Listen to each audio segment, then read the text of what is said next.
Good evening, ladies and gentlemen. I'm guessing none of you heard the alert sounds. Still haven't quite got the whole setup quite right yet. I will get them. I will. I've sorted quite a lot of things out on the new streaming platform. Yes, I have. I'm assuming you can all hear me, or I'm about to panic. Oh, there's quite a go. Hello. Right, okay. Well, let me, first of all, thank the people who've just become members. We got Nazgul. We've got Jordan Mears, 2 new members. We got Chasing the Echoes, 2 months membership. And Amy Duncan, 32-month member. Thank you very much. Thank you very, very much. Now, just so you all know, you guys, everyone is welcome to listen to this. Everyone is welcome to listen to this, but I will be focusing on the patrons because generally this is usually the one time a year. I should do this more often, actually. I should definitely do this more often, where I speak to them and talk to them. I sometimes drop in the Discord channel and, just keep them on the toes so they know I'm watching. But this is my way to thank them. Of course, I love the rest of you as well, especially you guys joining, members. I love you guys too, but I will be focusing more on them tonight, assuming they've got anything to say. Looking at the actual patron stream, that transition's very cool. You know what? I might want to play with the transitions as well. See, I made a scene for it. How does that look? Does that look cool? Is that Christmassy enough?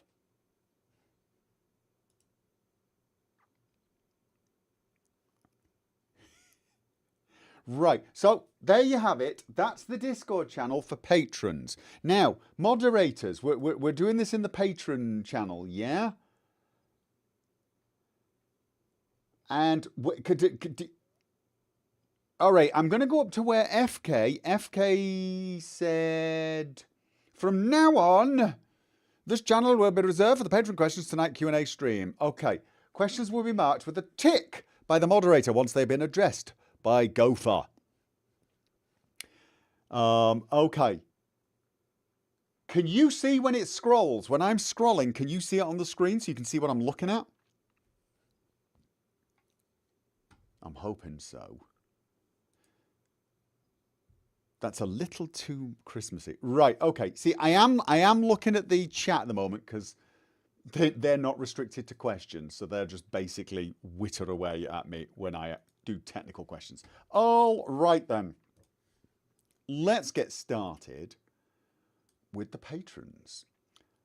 First question. What's going to be after Cyberpunk Let's Plays? It's by one of the moderators.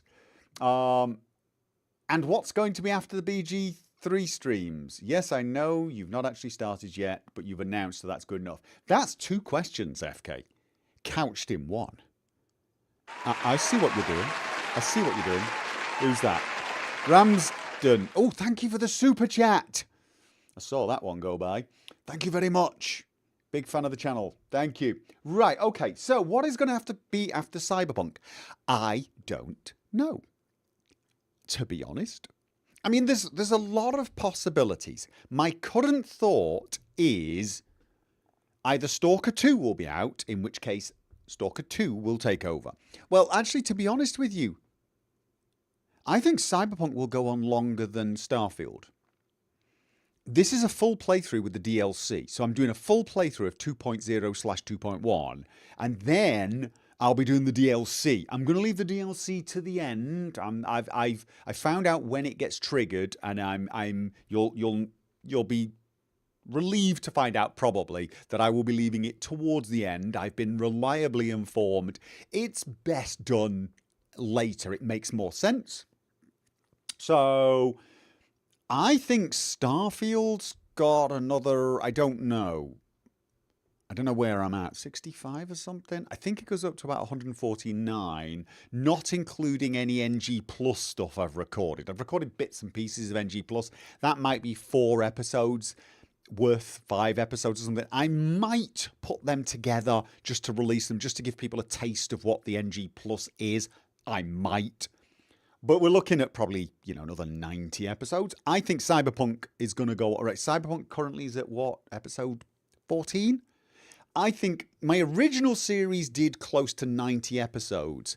I'm going to cut out things like a lot of the NCPD assaults. I may even skip some gigs, at least cut them out of the video if I think they're a little boring. I'll see how they're received in the early stages, because I've left them in the early stages because, that's when I'm learning the game. So that's going to take a little time away from it. But then the DLC, here's what I am going to do. I'm going to try to do every single side quest. So all the ones I missed last time, I'm going to try and do them. Amy Duncan, thank you for that super chat. Thank you very much. Number 1. Well done. So yeah, so that's going to be a big night. So I reckon we'll be replacing Starfield first. But my current plan is whenever Stalker 2 comes out, that.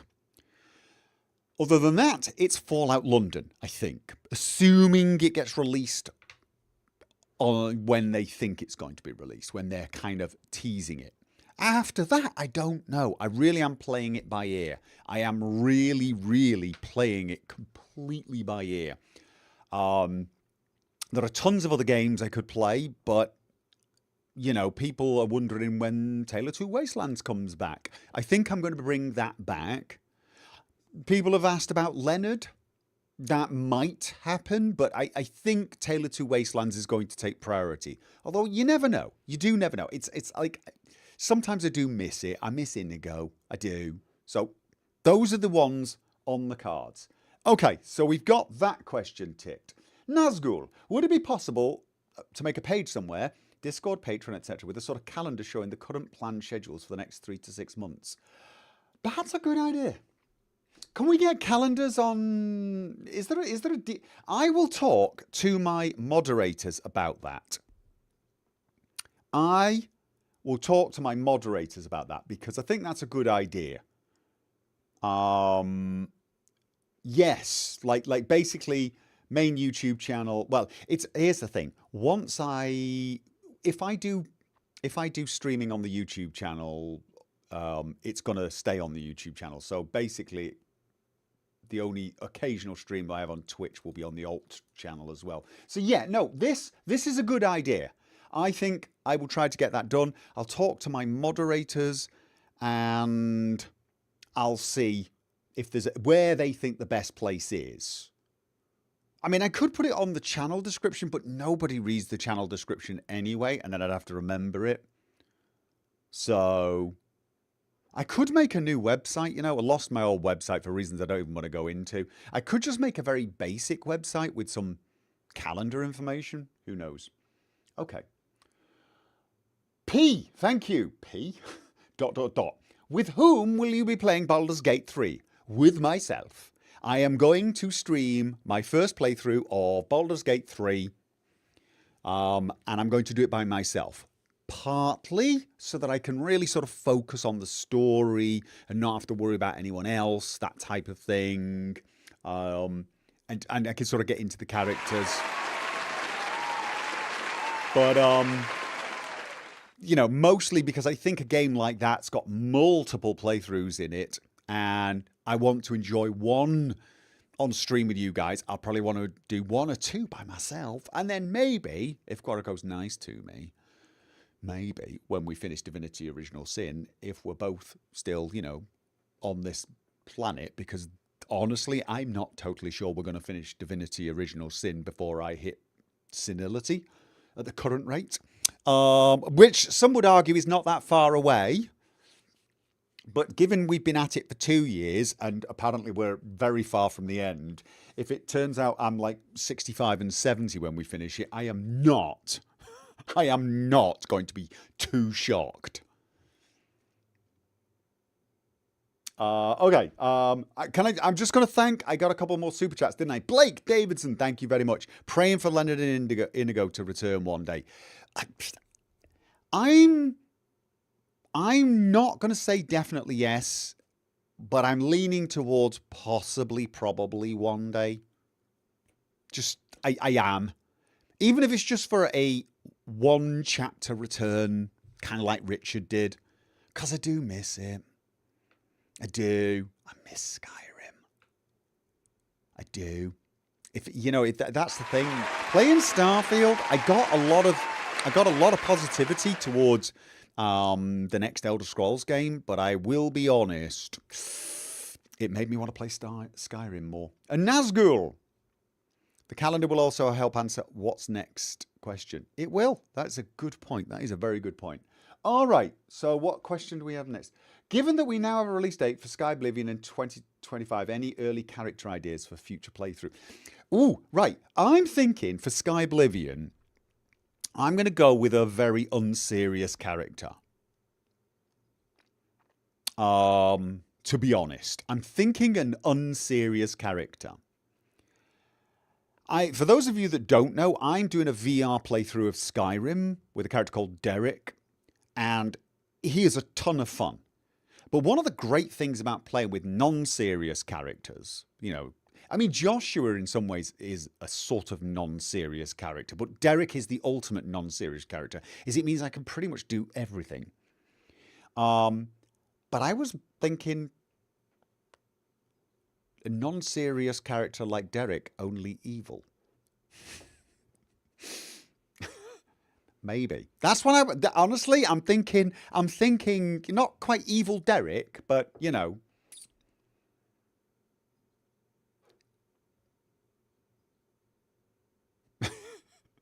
I'm thinking, Leonard if he had no sense of danger and just didn't care.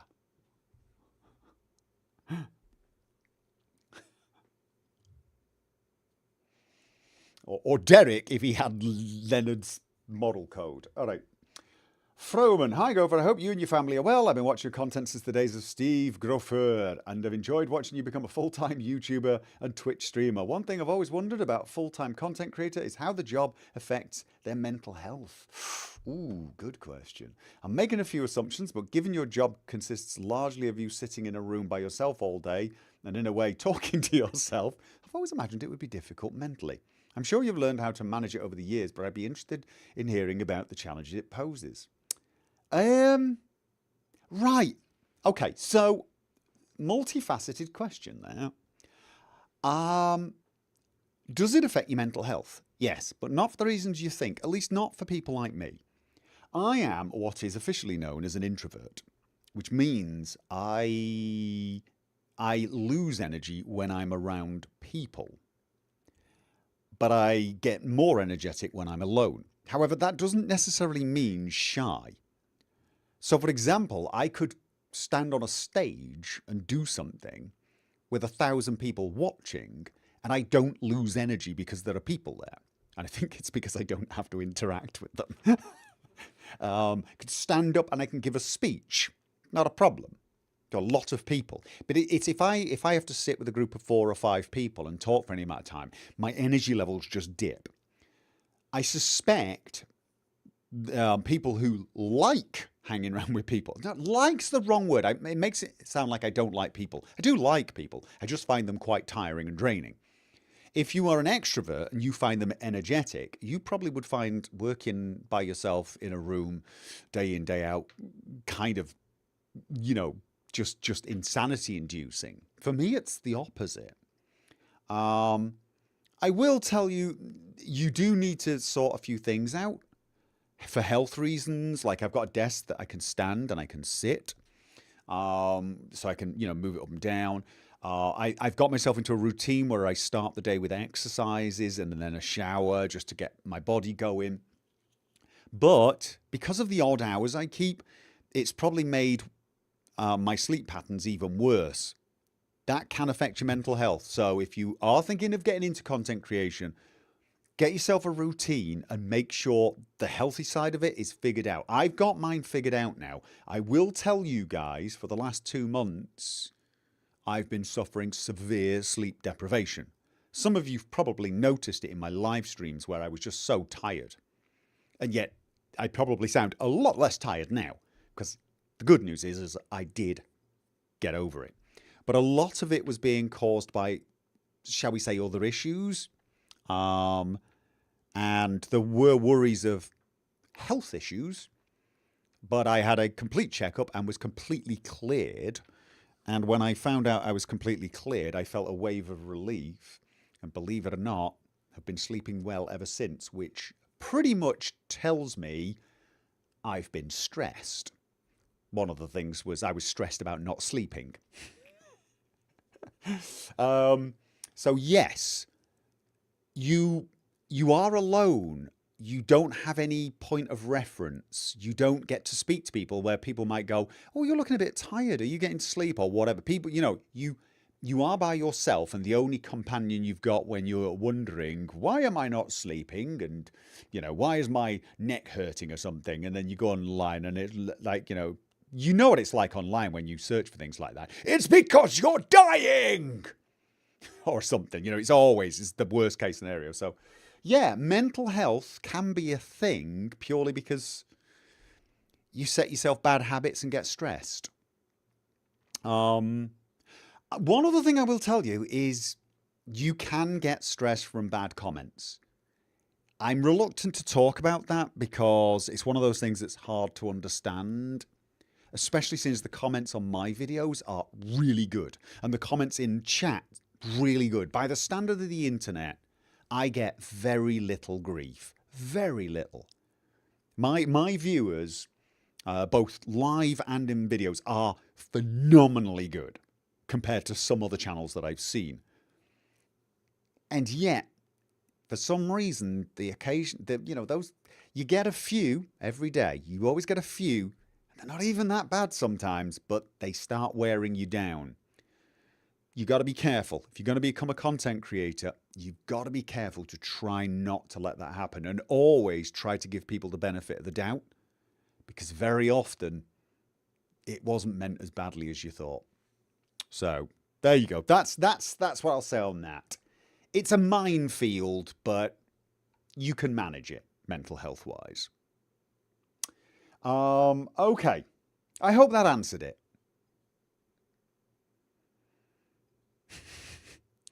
I got another super chat, didn't I? Blake Division, thank you very much. You also wanted to say I'm rewatching an episode of your Red Dead Redemption playthrough every day, and it's been bringing me comfort to watch you play through a story I love. I love that game. Red Dead Redemption 2. Oh, I love that game. I love that game. Yes, I do. Anyway, patrons. God of Cheese. It's the year 2036. This is going to be a cheese joke, isn't it?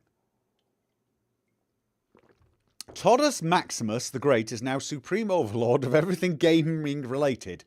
Unofficial modding is outlawed. TES 6 never came out. Fallout 76 is the only game we are allowed to play. Right, okay. Ladies and gentlemen, I'm going to have to apologise for this moderator of mine, God of Cheese. I'm afraid you have to understand he has issues. He likes Fallout 76. Now, don't be harsh. He's a lovely person. But, you asked for that. Mod devs are actively hunted and put into creation farms to make content for the everlasting joy fest that is Fallout 76, with no possible way to escape their torment. Oh, and let me just say, the few times I tried Fallout 76, God of Cheese was stalking us with cloaking armor, hidden in trees, just grinning at us. Just saying. Paint a picture. But there were people who stood against the tyranny of Taurus Maximus, and one of them was Gopher. Did I? No, apparently I'm a paid shill. I quite liked Starfield, remember that? I'm a paid shill. God knows what I got paid in. Hey Cheese, how is this a question, and where do the cheese questions come in? Right, yeah. Too long didn't read. Gopher, the last champion against Modpocalypse, was captured by Taurus Maximus and put into one of the creation farms, but he was offered a deal to escape his fate. He was given 3 options. Stop eating cheese for the rest of his life. Ooh. That would be a tough one for me. I like cheese. Be forced to eat only plain unsalted mozzarella forever. Yeah. Play Fallout 76 on stream for 2 hours once.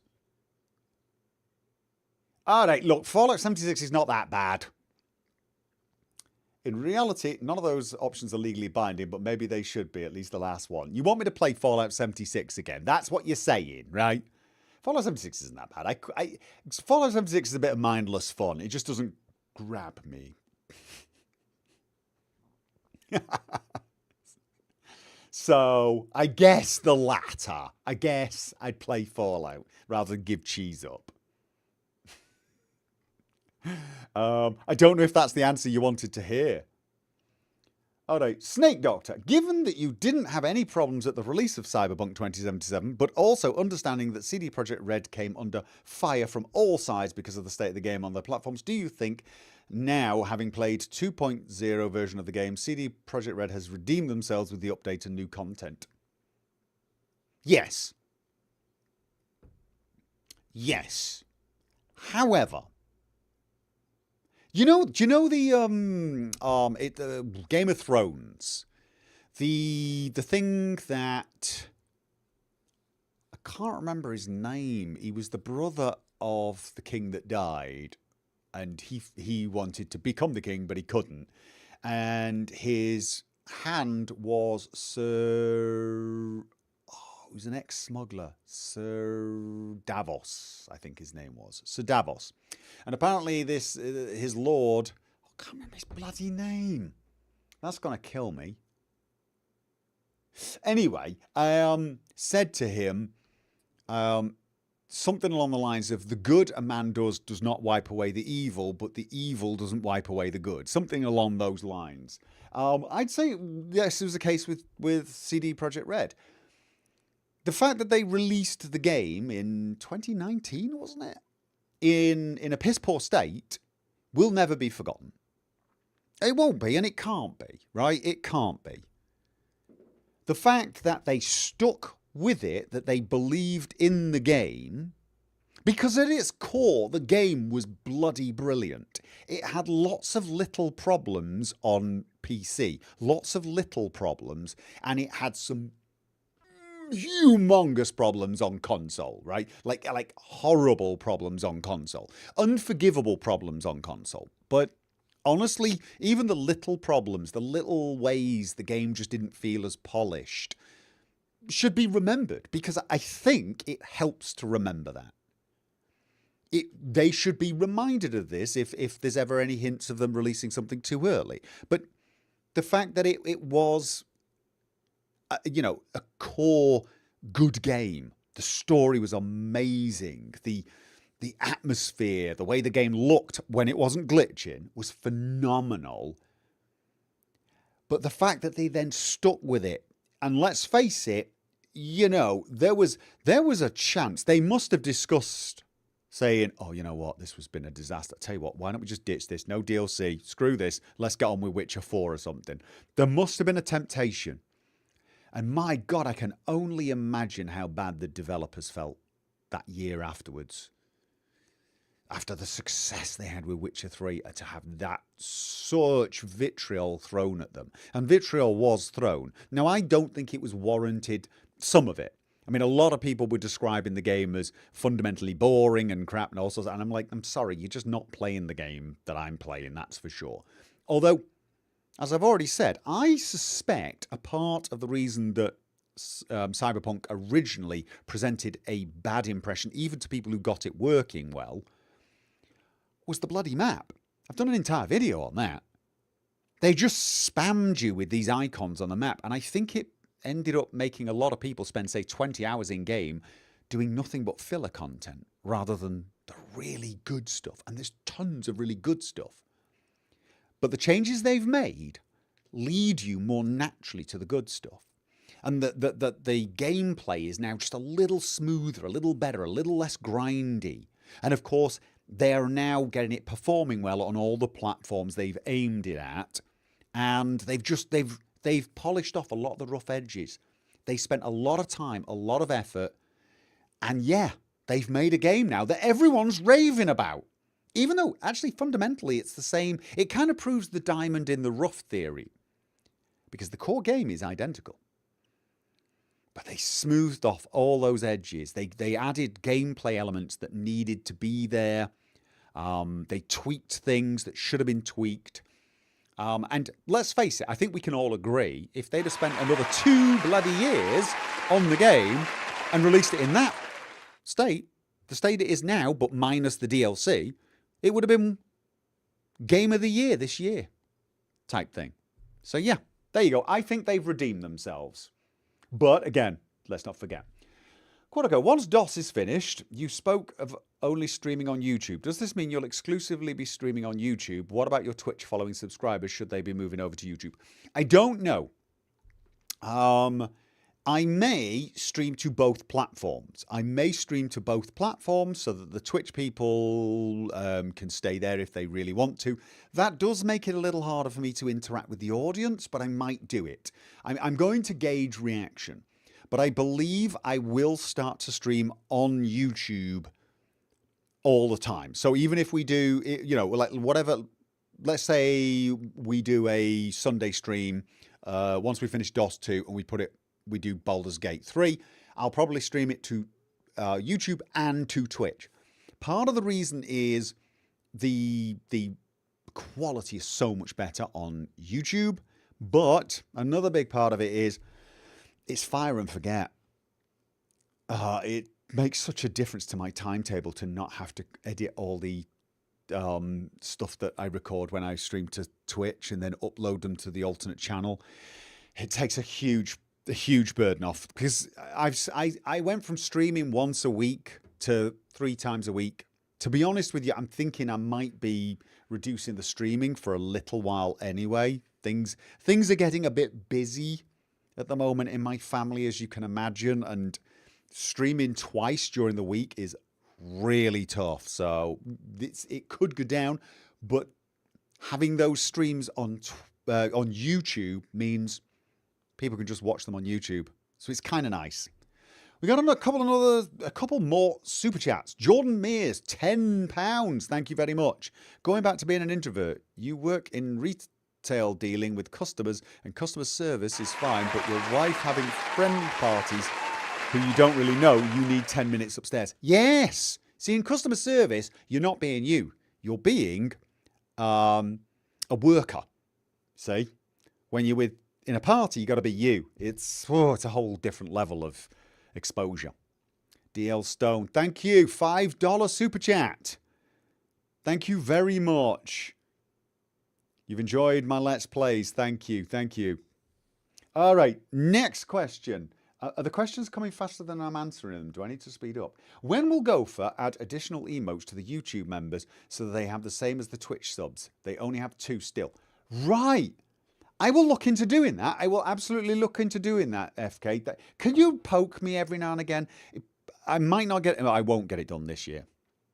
I'm going away on Saturday, so tomorrow we're packing, and I'm going to be editing videos between the packing and uploading them for the holiday. In the new year, please poke me about that. I will get those done.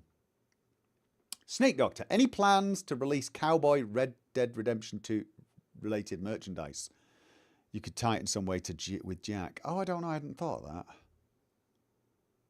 Oh, I'm really not sure. I have to get back to you on that one. That's I hadn't thought about that, because none of my characters, you know, in Red Dead Redemption 2. It's just Arthur Morgan, and yeah, still love that game.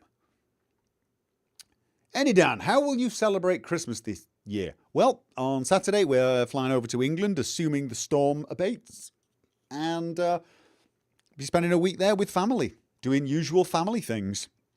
We're going to come back just before New Year, celebrate New Year here, and then there'll be a few days, and I'm hoping to be back streaming probably the first Thursday of January. But there'll be nothing from them. This will be the last stream, and there'll be a 2-week gap.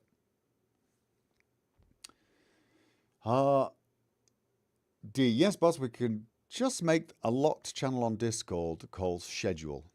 Oh, Is that D? Is that Dalatas? Why are what are the numbers, like, the names shrunk? Anyway, so we can make a locked channel on Discord called Schedule. Do you think that's the best place to put it and just direct everyone to Discord? I could put it on Twitter. Sorry, X. Everyone loves X. Moving on. Now that you mainly perhaps move to YouTube and that saves some editing VOD loading time compared to Twitch streaming, would you consider to add one more streaming day per week to BGG to keep up the intensity? I was kind of hoping to reduce the workload to a tad. Also, honestly, if I was to I'm actually struggling at the moment because of the evenings, especially the weekday evenings. Family are getting, my family are getting older, as it were. None of the kids are in bed when I start streaming now. It used to be the case that I'd stream after they were in bed, and I'd do it on days where my girlfriend was busy. And now they're all up till, 10. And there's a little side of me feels like I'm missing out on something on the family things. And there's plenty of stuff I really need to be a part of because they do tons of things. So if I was to do that, I'd have to basically stream during the day. Now, during the day is normally when I would edit the streams anyway. So it would be possible, but it'd be an odd time for people. So don't know. Let's think about that. Have I tried the Yakuza games? No, I've not. They came up on my radar once. I just don't know why. Snake Doctor, if we get a Kingdom Come Deliverance 2 in 2024 or 2025, would you go back and do a small Let's Play or stream to refamiliarize yourself with the story before the sequel? I wouldn't need to. I did a playthrough of Kingdom Come Deliverance early this year. For myself, obviously. I did a bit of an experiment.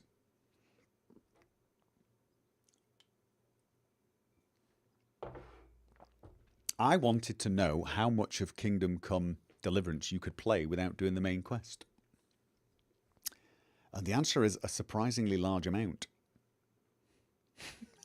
So I did. So I know the story pretty well. I don't think I'm going to have a space in the calendar to do a Let's Play of it again. And I think I want to leave my Let's Play as my canon Let's Play. That was my Henry. The Let's Play I did was obviously very different character build because I didn't learn to fight for quite a lot, actually. I can't remember what level I was when I finally went and learned the basics of fighting. I was very good at the bow. Very good at the bow by that time. Okay. Have you looked more into hiring a video editor to make rough drafts of your video? We discussed it during one of the Twitch streams. You can upload low-res videos to the editor and have them sent back to you for the editing script. No, I've not looked into it. I can't afford a video editor. I really can't. I can't. Times are hard for everyone.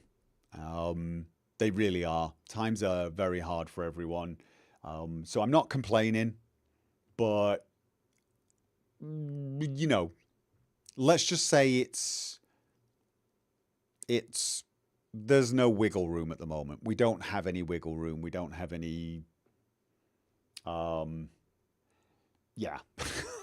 Let's leave it at that. I'm afraid I cannot hire anybody. I don't think I've ever been in a position where I could hire someone, but I certainly am not now.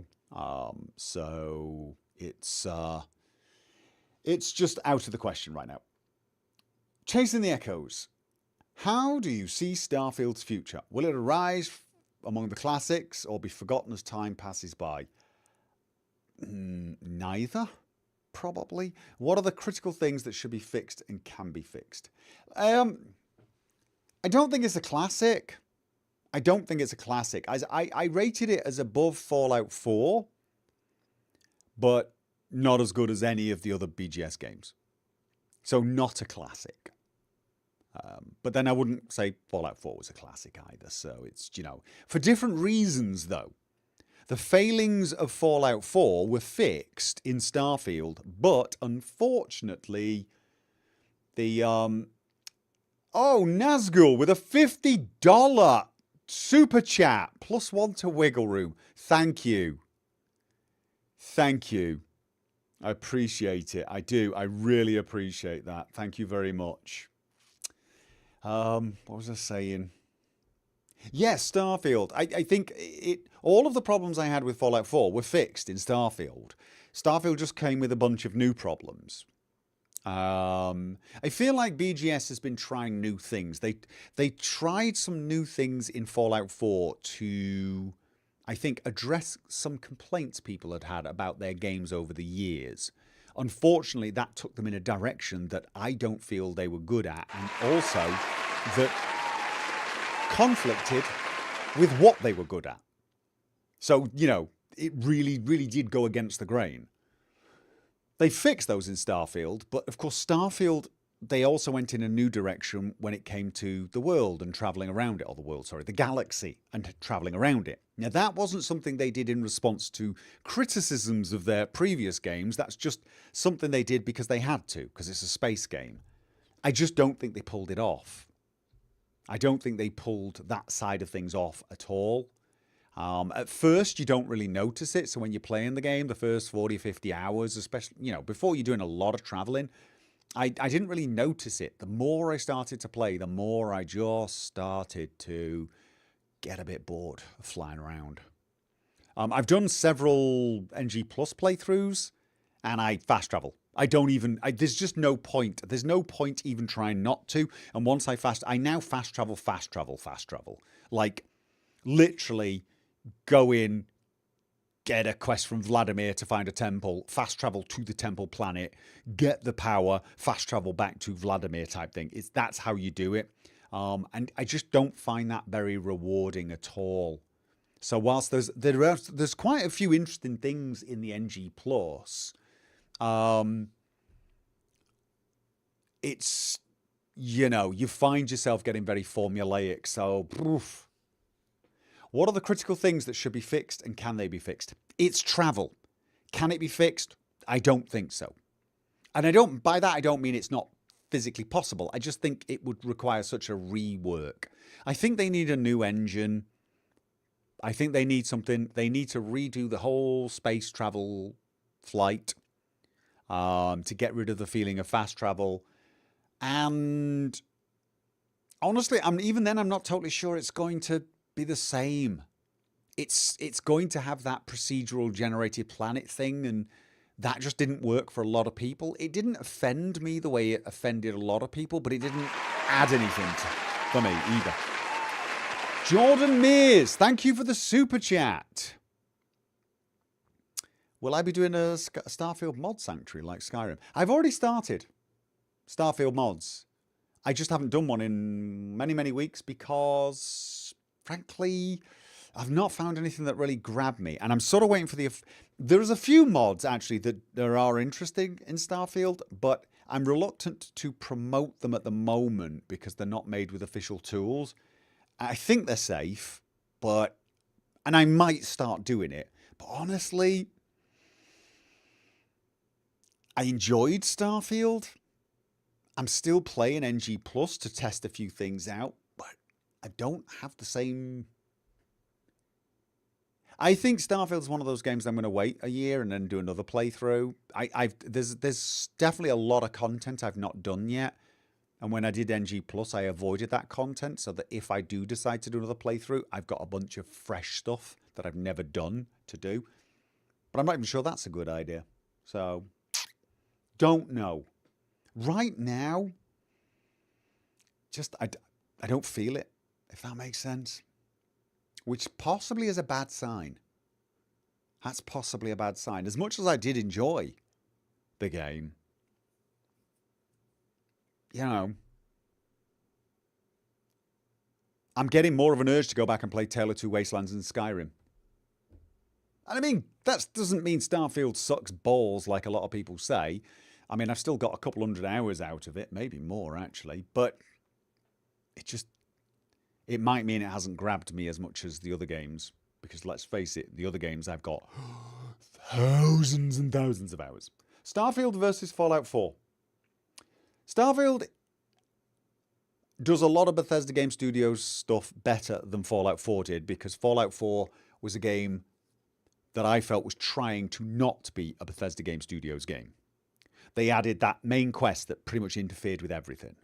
They had a dialogue wheel and a voiced protagonist, and they were trying to make Mass Effect or that type of game. They were trying to make that type of experience. That's how I felt, and that's not what I want from a BGS game. So Fallout 4, I prefer Fallout 3, hands down, easily, no contest. It's not even a slight contest.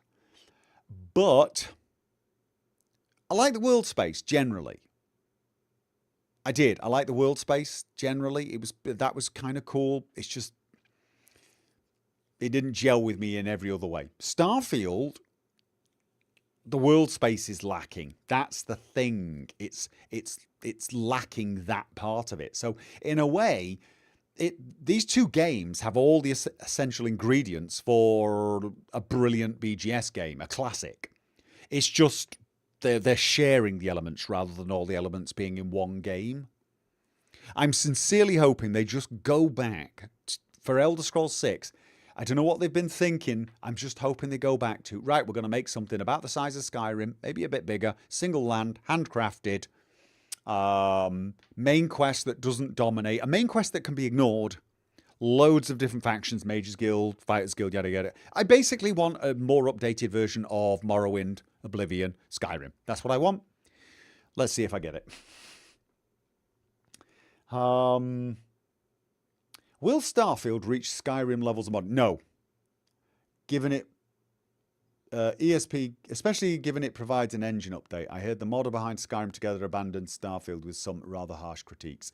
I wouldn't put too much stock into individual mod makers, right? I wouldn't. Some mod makers are just not going to like the game. They're going to hate it. They're going to wander off. Some will love it and will stick around. So, for example, a lot of people did the same thing with Fallout 4.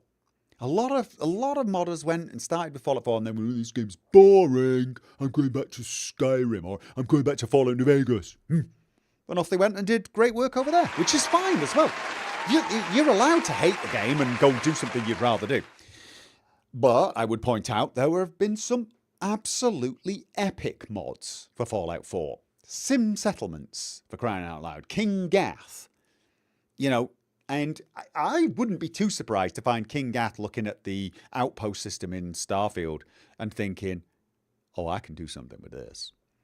And in 2 years we'll have something released and everyone will be like, oh my God, the outpost game is brilliant. It's absolutely superb.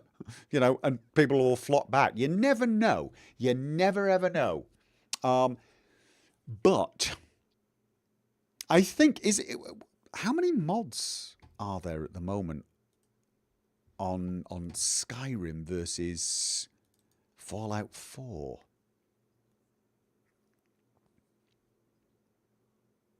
I am curious. I've not really visited the statistics, but right, let's have a look. So, Sim outposts. Yeah, that's what we would be wanting, isn't it? Look, I'm not going to look it up now, but I know Skyrim is still getting very regular mods and mod updates and content, and even after all this time. So there is something about Skyrim that's just still unbelievably moddable. I'm going to have to wait and see with Starfield. Let's see what happens when the creation kit comes out, shall we? Is there any news regarding your merch store? Yeah. I think, thanks to Quorica, we've got a ton of stuff ready to go, and I should just go and check it and release it or something. And that's on me. But I think releasing it now right before Christmas would be a complete pointless waste of time because it takes 6 weeks to come through. So I'll probably do it in the new year and pretend that it was deliberate and I'm releasing it for Valentine's Day or something. or Easter. But yes, we're going to get the merch store sorted out. Mostly, no, it's not for you guys. Mostly for my own kids. My son was complaining he doesn't have a mug, and I need to make some new merch. Actually, Quadico, I've got to make some new T-shirts. So I might be messing up all your hard work and store and everything you've organised. My daughter wants a "I pink, therefore I win" or "Go pink or go home" T-shirt, and we haven't made those yet. If you heard an update thing, that was Vortex. I opened Vortex to have a look at the mods, and then it got an update. So I just was like, oh, go away. Sorry about the beep. All right, Snake Doctor. Are you at all worried about Stalker 2? Or do you think we'll get a modern version of the old games with better graphics, UI, gameplay, but with the same incredible atmosphere and world as the original games? I'm hoping it's the latter. That's what I'm hoping it'll be the same game with the same atmosphere. I think the atmosphere will be a tad different because they've actually hired like more professional actors, voice actors, haven't they? They've got. Well, the thing is, the original Stalker game didn't have much voice dialogue. It was all text, wasn't it? And there was the occasional line from the denizens of the zone as they would walk past. And you would get some stuff shouted out in Russian. So, oh, God, Chasing the Echoes, 50 euros. Thank you very much. Super chat. Thank you for this year. May the 2028 be happy and productive. And cheers to your family. Have wonderful and relaxing holidays. Thank you very much, Chasing the Echoes. You want the pink thing? Yeah, I'll get the pink T-shirts, mate. They've got. I guess the pitch T-shirts themselves have got to be pink. Now I could probably do them in black and white as well, maybe. We'll see. What am I? I'm hearing. What was that one? Oh, yeah, I see that. The everything's on a delay. Stalker 2. It looks phenomenal. It looks phenomenal. So it's just difficult to know, isn't it? Because the old games looked so clumsy and so, dated. I've almost got used to those games being like that. Seeing a more Metro type looking game on Stalker almost feels weird. I don't know if that actually makes any sense. It feels a little weird. But I am looking forward to it regardless. I didn't want them to go off and make it look like it was made in 2003 or something. That would be ridiculous. But like when I heard the voice acting and it was like with English or American accents, I must admit my brain did go like, eek. Like, I was sort of hoping for Russian accents. That's what they did in Metro. They all spoke English, but with Russian accents, and I liked that. I've got very firm opinions on this. A lot of people say you should have it in Russian, pure Russian, and read subtitles because that's more realistic. I completely disagree with that because it's not realistic for somebody who's Russian to need to read subtitles to understand Russian. Somebody like Artyom in Metro would not only understand Russian from the people around him, they would sound completely natural and like the people he grew up with. So in actual fact, it's slightly more realistic for people to be speaking the language you spoke as a child and know inside out. But at the same time, realistic is not always the thing, is it? There's something about hearing the Russian accent that made it feel more Russian to me. It's stupid. It is stupid, but it felt more Russian. The fact that it felt foreign. Again, as a Russian in Russia, or so I guess it's actually it's in the Ukraine, isn't it? But I think it was all in Russian. You would actually not feel like it sounded foreign. It would all sound local to you. But I don't want it to feel local. I wanted a bit of cheeky breeky. So there you go. However, I am not going to let anything like that remotely affect my enjoyment of the game. I'm you know me, very easygoing. I don't have any very few hard lines where I say they must not cross this or I will not enjoy their game. What is the game you look forward the most to play in 2024, either for yourself, recording or streaming? I'm going to say Stalker 2. Mostly because I don't know of any other games coming out in 2024. I mean, we've got Fallout London, the mod. I'm looking forward to that. If Sky Oblivion comes out, I'm looking forward to that. But Stalker, yeah, I'm looking forward to that. Yeah. I can't think of any other games that are actually coming out in 2024. But here's the thing. I think this is one of the reasons I don't get quite as outraged as everyone else. I have no bloody idea what's coming or what state it's going to be. So when things come out, I just kind of, oh, look, and play them. I have very little expectations usually. Starfield was probably the game I knew the most about before playing it in many, many years. Which is odd, because when playing Starfield, I often felt like I had no sodding idea what was going on. Is it me, or did Starfield do a fairly bad job of explaining some of the game mechanics? Like thrusters. And I know I'm not the only one, because I made a video about thrusters, and the number of people who just said, no, it's not you. I thought those were boosters too, until you mentioned it. Just side little complaint there. You know, I watched the showcase that came out a few months before, which is more than I usually do. Oh, there's another game I'm looking forward to. It might be next year. Is it called Blade? It's an arcane game. I saw a trailer for it. I think it's an arcane game. Single player. I might be wrong. I haven't spoken to anyone about this.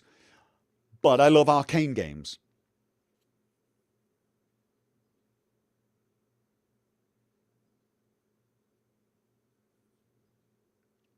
So, yeah. All right, that's one I could be looking forward to. It seems you missed the attached question, Dark Lord. Oh, what? Will we see the animated Gopher just like last year? Do you mean the red? Do you mean the red panda? No, sorry, I haven't got that set up at the moment. I got a model made of Steve that we could animate, but it's not quite rigged correctly, so that it doesn't move perfectly, which is a shame. I'm trying to find there's got to be some AI software now that would allow me to use some of my images of Steve and just get him animated. Will you release your Skyrim Leonard ENB someday? Oh, I never did I? I never felt like I finished it. I guess, yeah, I suppose I should. I mean, like, a lot of people ask for it because it's basically very vanilla. It just adds ambient occlusion, particle lights. It just generally made the game pop a bit more, but without really changing the look and feel. And I think a lot of other people wanted that. Does anyone mind if I eat some chocolate at you? I've got chocolate and I've been smelling it for the last, how long have we been streaming? Since the start of the stream. I really want to eat it right now. Sorry. It's a love heart shaped Christmas chocolate.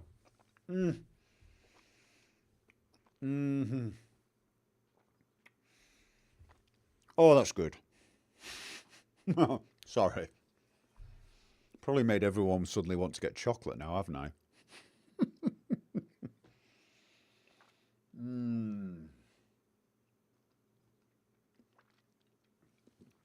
I love Norwegian chocolate. All right, I will try and remember to do that. The EMB. Okay, T. Who's T? Why is it? Okay, can I click on this? T, it still just says T ... When I click on the profile thing, just. Oh, is it people who don't want their names to be known? And I'm showing it on camera. Probably. Okay. I should not even ask. I am very sorry to anyone I may well have just... Okay. Just thought it was odd.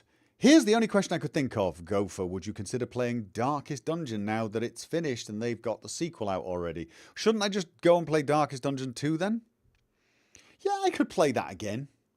The biggest problem now is that was the sort of thing I'd do on Sundays for a while. You know, I'd spend a few months playing that, and then a few months playing XCOM, and then I was going to spend a few months playing Divinity: Original Sin 2. But it's been like about 38 months now. So.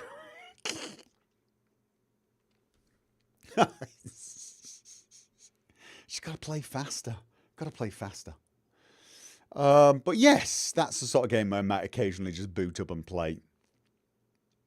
Streamer mode does that when their server nickname matches the Discord name. Okay, I've got it. So that's because it knows I'm streaming. Ah. You can tell I suck at this because I didn't even know that. I don't normally look at the chat anyway. The Discord chat when I'm playing. God of Cheese, now when you have not played Skyrim VR for a while as Derek, have your flexing expertise start to fail, or do you maintain it in front of the mirror so it doesn't get worse?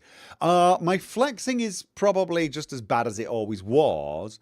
The most worrying thing is, of course, I will have lost my VR legs after all this time. I would like to get back into VR, actually. We've got to get it all set up. Obviously, the last few months have not even been just, you know, when you're sleep deprived, the last thing you want to do is VR. Not a good mix. All right. Green Phoenix, been away for a while. Just got back from deployment where I got to visit your neck of the woods, Norway. Tromsø and Bergen. Excellent places. West Coast. Definitely on your list to revisit. Any other places I should look into? Tromsø, Bergen. Well, you've gone West Coast. Tromsø is like the sort of party place of the Northwest, I believe, isn't it? Bergen is supposed to be rainy and a good time. There's another place close to there. It's got a lot of extreme sports going on. If you're into that, that's another place to visit. Definitely. And then there's Oslo, of course. Beautiful city. Capital city. Bit far away from there, though. Snake Doctor, there are unconfirmed rumours that we might get a new Deus Ex at some point in the future, probably 2040, going by how games are released these days. Yes, before you even ask. You've talked in the past about you being a huge fan of that series, but we've never seen it on the channel. That's not actually true. If we get a new Deus Ex, please do a Let's Play or we riot. Yeah, I'll do a Let's Play. It's not actually true that we've never seen it on this channel. I believe it may well have been something like the 7th or 8th video. No, it's probably not quite the 8th video, but it was one of the earliest videos. I did a Deus Ex video. Saving pilot. I can't even remember her name.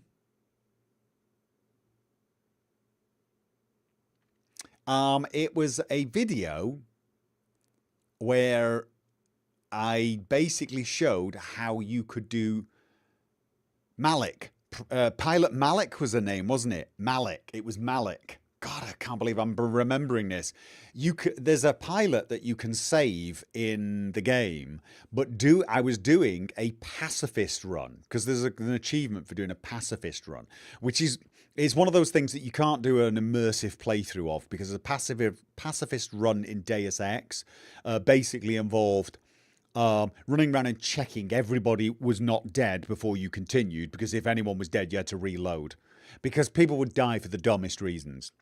So I did a pacifist run saving the pilot, Malik, and I did it. I did it. And I had to record that on Fraps because the recording software, I didn't have a recording PC back then. It was all on one PC, but the recording software I used, which was pretty good, just would not work with that game. It would cause unbelievable evil stutters. So I recorded it with Fraps, but I couldn't even get steady 60 frames a second. God. Oh, it feels such a long time ago. Oh. So yeah, so I have done. But yeah, I actually love those games. I love the Deus Ex reboot. I love the original Deus Ex as well. All right. D. Lies. It's some of his first videos and Gopher live 12 years ago. Are you talking about the Deus Ex video? It wasn't on Gopher's Vids Live. It was on my main channel. It was on my main channel. I don't even know how many videos I'd made by then. Now I need to do this. Now I need to check this, don't I? I gotta know, guys. I need to know.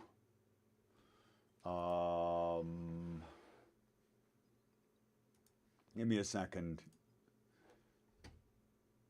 See, this is one of these questions that just unfortunately sends me down the rabbit hole. So I'm now looking at my own channel's content and listing the videos. Can you go all the way to the last video? Is it possible to go to all the... Oh, God, no, you can't. You can go to the first, but you can't go...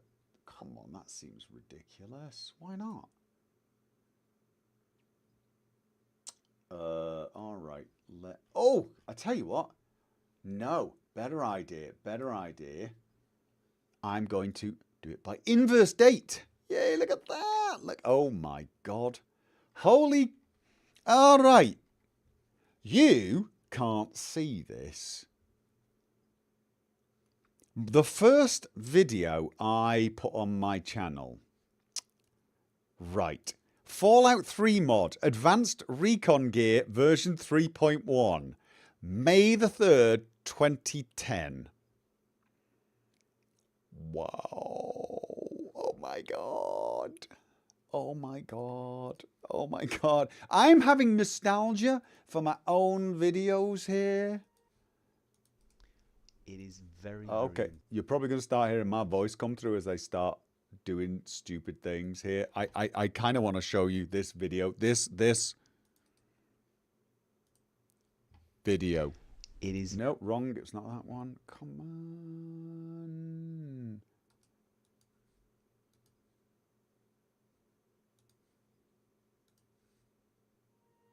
It's this one. Right. Okay. Give me a second, guys. I know this is not the epic content you tuned in to see, but we're doing it. We're doing it. Give me... All right, let's have a look at this. There. Can you hear this? Look, it doesn't even fill the screen. It doesn't even fill the screen.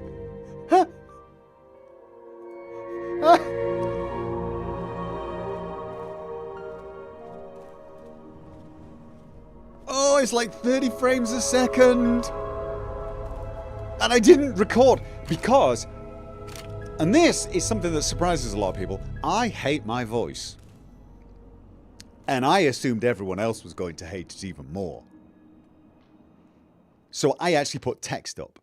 People say this, oh my God, this guy won't shut up. He loves the sound of his own voice. I won't shut up. I hate the sound of my own voice. I can't even read that. What was I thinking? And the camera work. Oh God, this is awful. Okay, there was originally music. And it was, I think I used music from Interview with a Vampire. But it got copyright struck. And so I had to cut it. Oh, it's horrible. This was my first video and it exists only. Oh, there you go. Some more music. Oh. I love this music.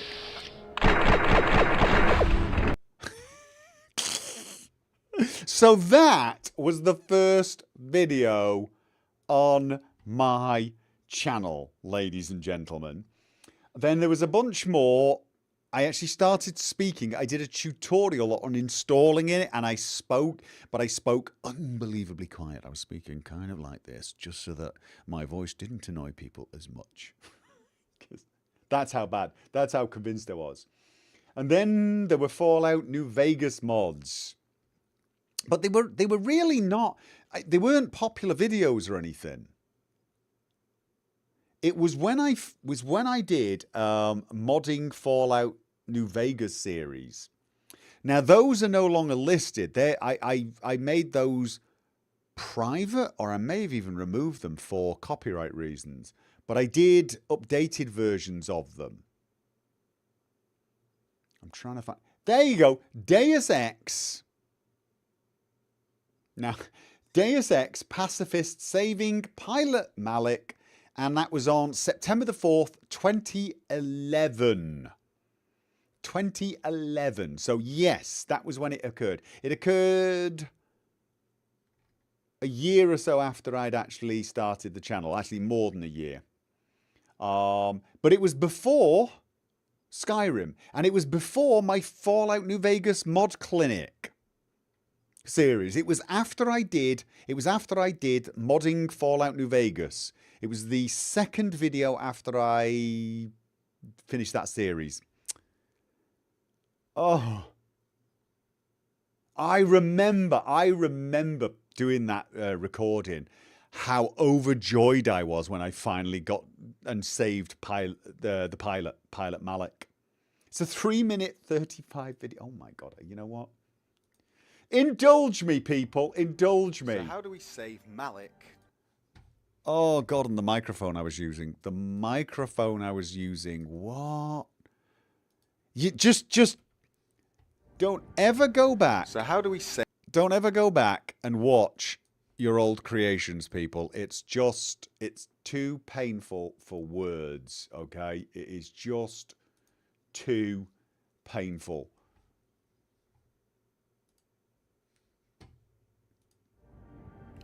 So how do we save Malik while still keeping the pacifist achievement? It took me a few attempts, actually. It's not difficult exactly, but it's very... This was the microphone built into my Logitech gaming headset. Keeping them alive once you kill that robot. It has no so I'm going to show you that. frequencies. Now, big warning, this is a spoiler video. Got company. Okay, I'm going to run off the building here and go to some stutters. Look how bad it is stuttering. Oh my I don't God. have a lot of energy, as you can see, and I'm going to need stealth because I'm playing hard difficulty. Don't be a cynic duck. Okay, I got to kill this guy. I'm probably going to have to come back later and save him. You have no idea how many times I did this. Oh, luckily he can't see me, so he couldn't aim. I think that guy's safe. God, I hope he is. And you could tell this guy over here, like, not he moves, immersed and he's not safe in the game. I missed. I mean, I've played the game several times at this point. I just wanted to get a pacifist Now, I can't kill the robot yet. I can't kill it, believe it or not. So I'm in pure gamer mode. There's one more guy. He's really annoying up here. This guy. And the reason is, for some reason, whenever the robot... Oh, God, that guy's right underneath him. Whenever the robot dies, it blows up. And there's an explosive canister next to that guy, and it kills him. Okay, I'm running out of time now. Just go for it. EMP grenade. God, this guy. I'm going to drag this guy out. I'm stuck. Okay, don't panic. Don't panic. So you had to do this, you had to drag them out of harm's way. He's still alive. Nice. This is insane. Now I've just got 2 snipers left, I think. Is this guy alive? He's alive. This was when I was young, guys. I think I've got it. 12 years ago. My accent is stronger in my old videos. Yeah, that's one down. It gets stronger the more excitable I get. I can't remember what it's called. Peps, yes, peps. But also, the longer I've been away, the less my accent. Bird's fixed and I'm Okay, taking she's off. safe. Now get on with the damned mission. Now, need to check. So now Everyone alive. now I'm running around trying to figure out if people are actually alive. Yeah, they're both alive. Oh, can't believe that. Oh, that was an insane thing to be doing. Yeah, and of course it's the same voice actor as Sam Coe. Yep, yes it is. Huh.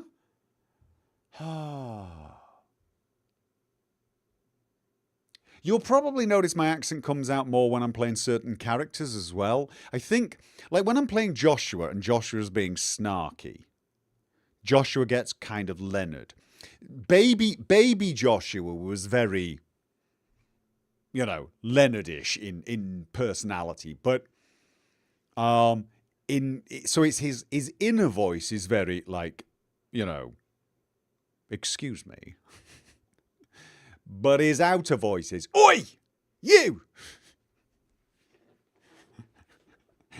So you can usually tell when I'm thinking and when I'm talking as Joshua, because I do, oddly enough, change accent a little bit.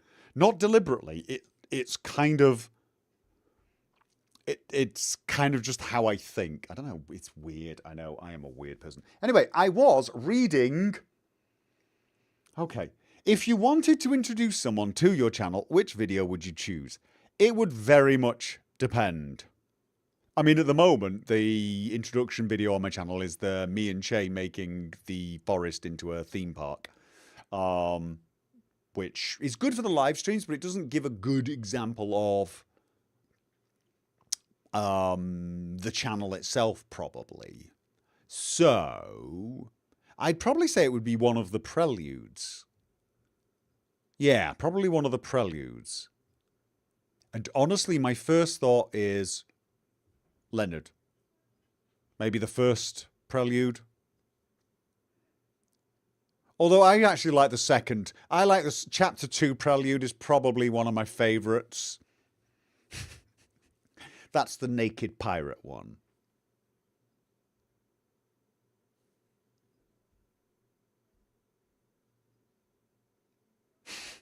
So probably that one. I missed a question. No, where did I? Have I? Oh, I've missed several questions, haven't I? I've missed several questions. Excuse me. I've got to go back up. Sorry, I'm the scrolling past. Well, we've done this one. Yeah, so probably one of those. I like those. Oh, no. Vampire the Masquerade. Nosferatu playthrough video 1. First 5 minutes of Hank. I should have made that a standalone prelude. Should have made that one a standalone prelude. That's the character I loved playing. That's the sort of character I want to play Sky Oblivion with. Okay, let's see. What have I missed? Q, how grateful are you for your awesome patrons and Twitch and YouTube stubs? And are you aware that the Deus Ex vid has been a spelling mistake in the video title for 12 years? I am very grateful to all of my patrons, the Twitch and YouTube subs and members, and the people who donate. I am massively grateful, simply because not only do you make this possible, because without you guys, I couldn't do this. It's as simple as that. It is as simple as that. Believe it or not, I know some people manage to live off the advertising that I couldn't even begin. I couldn't even start to begin to make it without you guys. So you make this possible, but also because you kind of give me the energy. You guys don't just support me financially, you tend to support me, mentally and emotionally as well. So I genuinely am massively grateful. So, and to my moderators as well for the same thing, mental support. So I cannot overstate how much that actually helps. Are you aware that Deus Ex Vid has the same spelling mistake in the video title for 20? Has it? What did it? What was the spelling? What was it? I'll look at it again later. I'm not going to look at it again now. I'm not going to do more of that. This stream has already gone somewhat silly. Yeah.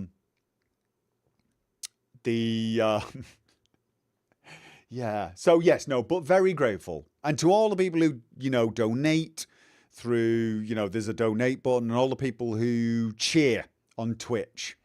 Thank you very much. D, most attractive male, female game characters.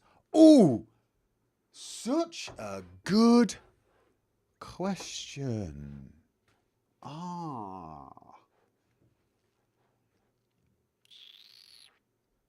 Let's start with female, because there's a lot of attractive female characters. I always had a thing for Triss. Kind of like the redheads. But, I mean, Panam. Panam's kind of hot. She is kind of hot. And she's got that kind of hair tied up in a serious manner, dressed to go to work kind of thing that I'm, you know, I know some people like the high heels, catsuit kind of thing. And don't get me wrong, I've got nothing against it, but for some reason that kind of, you know, I could go to work on my car or get in a punch-up kind of outfit and serious look, sort of just, I don't know, I like that. So I'm gonna say maybe Pan Am, but there's probably a load of other ones as well. Let's have a think. You got the Mass Effect ones. I mean, everyone usually says Miranda because she's just too. I'm one of these people who likes natural. And Miranda always looked perfectly presented, so I got a bit more. I don't know. I like a bit more natural. I guess I like it when people have got like hair that's a bit messed up and not quite right, and you know they're not perfectly made up or something. It's just I don't know. It'd have to be Tally anyway, just for the voice alone. Honestly, voices kill me. Voices kill me. I'm trying to think other game characters.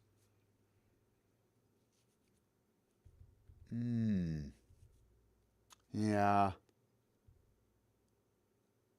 I mean, for example, in The Witcher 3, Yennefer was, you know, you could look at her and say she's beautiful, but it's like, I don't know. It didn't. Triss got me far more. And that's not the colour of the hair alone, because, you know, I mean, Pan Am's dark hair.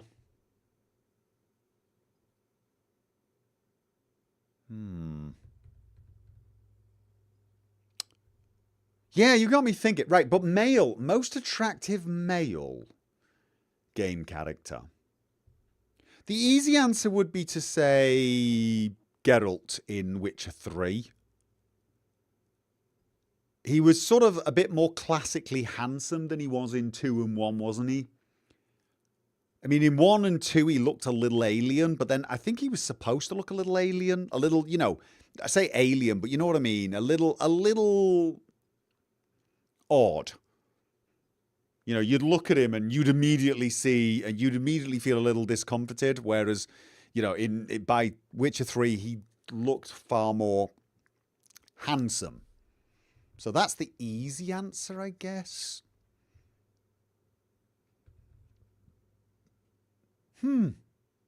Don't know. Honestly, this is not something that really generally makes me lie awake at night, if you couldn't tell. I'm having to think of it on the fly, I guess.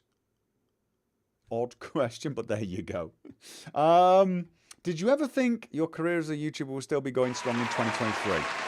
Did you have any plans for how this all would develop, evolve when you started? I didn't know, to be honest. I had no idea whatsoever when I started it. But I knew the job I had was just driving me nuts, and I enjoyed doing it, and I took a risk.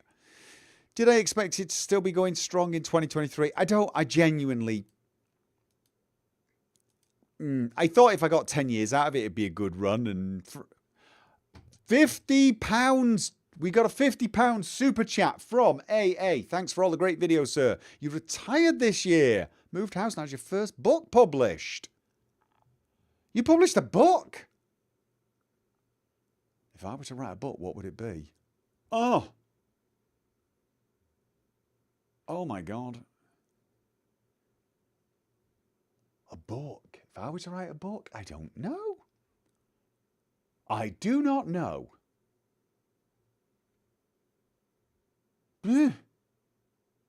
Dumb stuff I've done. I don't actually know, honestly. I can't answer that question. I'm sorry. I don't know. Really don't. That's a weird one.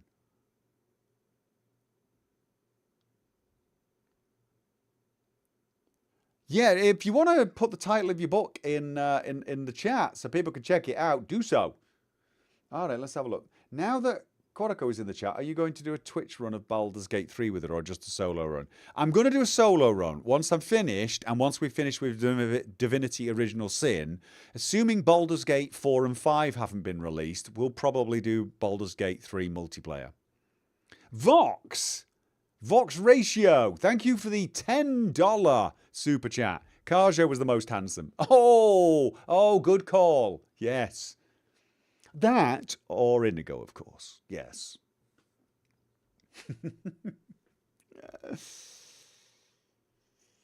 Is it me or one of the Outer World DLC, the last one playthrough, missing on the main channel? It is missing on the main channel because I didn't do it on the main channel.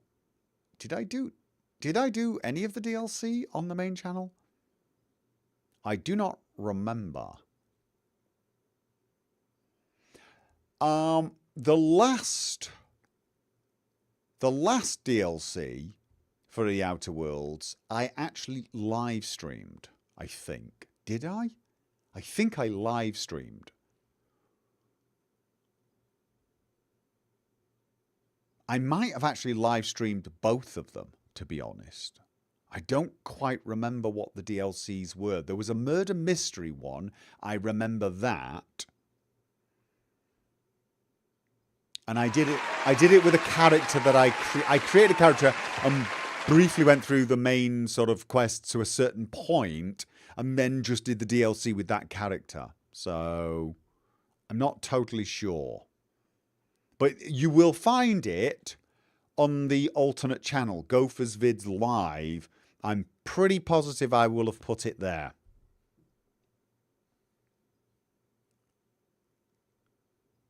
Nazgul, I personally believe there is a ton of growth potential for you, Gopher, both in terms of YouTube, Twitch viewership, engagement, and in terms of dollars. But you seem to be so busy with everyday tasks that it is hard for you to step back and reassess the situation. Have you considered using an external consultant to find a way to optimize your workflow activities, etc.?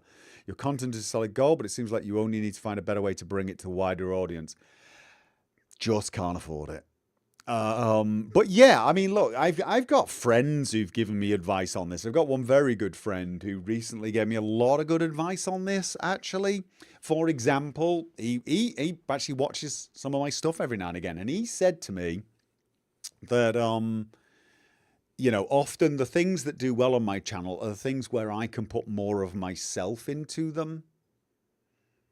And rely less on the game. So we're looking at Tale of Two Wastelands, Leonard, Skyrim. We're looking at BGS style games or games I've played before and I can put myself into them.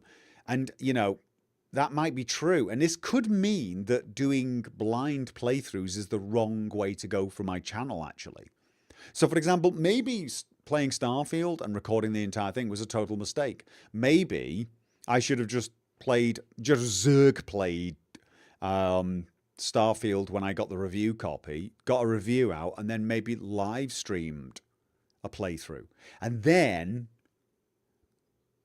at some point later done a focused playthrough where I did a character. So, you know, I mean, like, for example, something like Baldur's Gate 3. Now, I don't think Baldur's Gate 3 is a good Let's Play example because it's turn-based, etc. And there's a ton of other reasons for it. And I know people will take that too seriously and say it's a slight on the game. It's not. It's more about my style of Let's Play than anything else. But just if it was a Let's Play game, it might be best for me to stream the first playthrough, learn the game, and then when I make videos, actually craft a character. And then do something for myself. So he gave me that advice, sort of thing. Put more of myself in, which is what made me think maybe I need to stop doing blind playthroughs. But then you could argue the Cyberpunk playthrough I'm doing is not very much me either, because Cyberpunk is one of those games that really, really relies heavily on its own narrative. Red Dead Redemption 2 was as well. And again, Red Dead Redemption 2 was not a popular series. It wasn't a popular series. my popular series do seem to be the ones where I'm playing something I've played before, and it's about the story I weave. So I don't know. Having said that, I wouldn't have not played Red Dead Redemption 2. I'm so glad I played it. I'm so glad I let's played it, because I just really I'm glad I shared that with people. It's the same with Cyberpunk. I know it's not as popular as other games might be, but I really want to play it. I really want to play it again. All right, I want to experience 2.0, and then I want to experience that DLC, and I kind of want to share it with you guys. So maybe that's me being selfish. So, but would I mean, if I could hire someone to come and tell me that that's a stupid idea and that I should just stick with certain games, but I can't afford to pay someone to tell me that.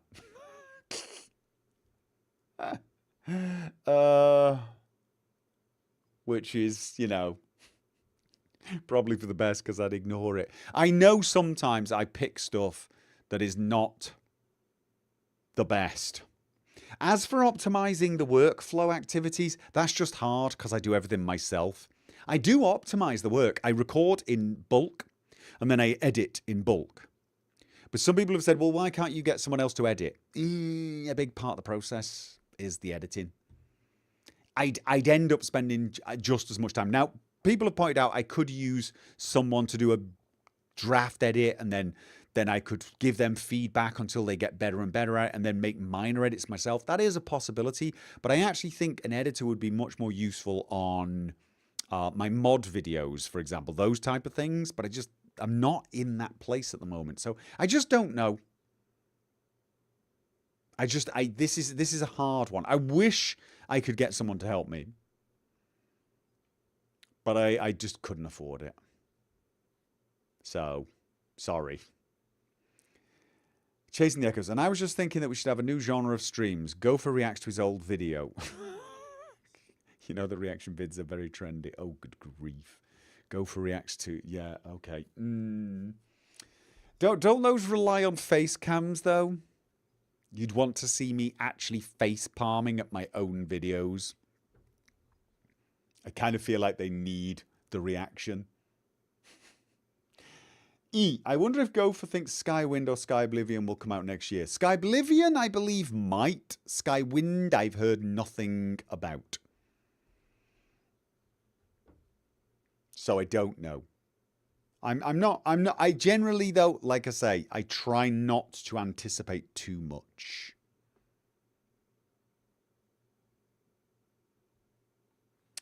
Did you know the new South Park game is coming out in 2024? It will be a co-op game, apparently, so any plans to put it on the plan?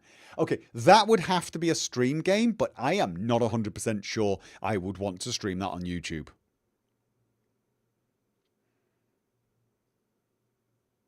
I mean, I never uploaded the streams I did of those first two games. I put them on Twitch and then left them on Twitch.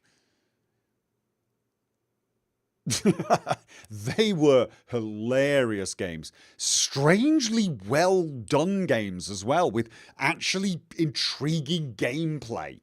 They were actually solid games.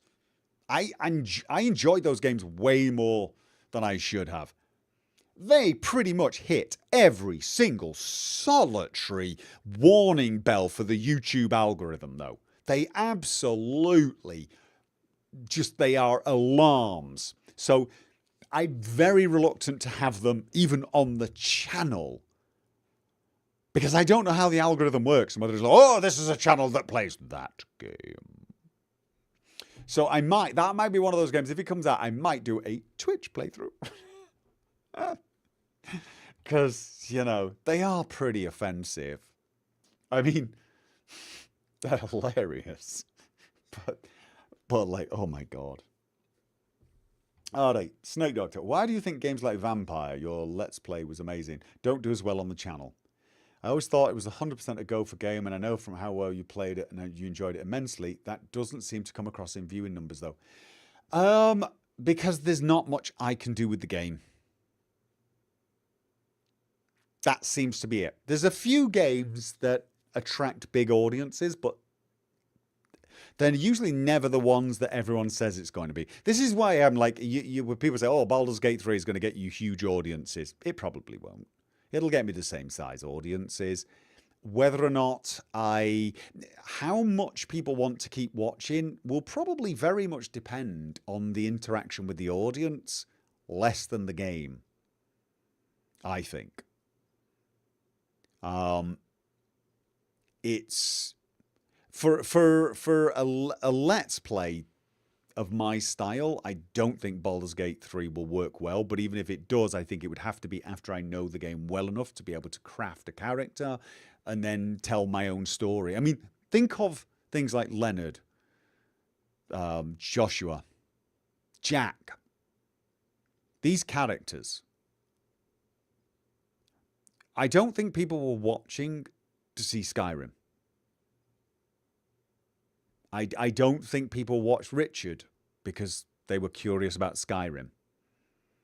Most of the people who watch those videos have played Skyrim to death.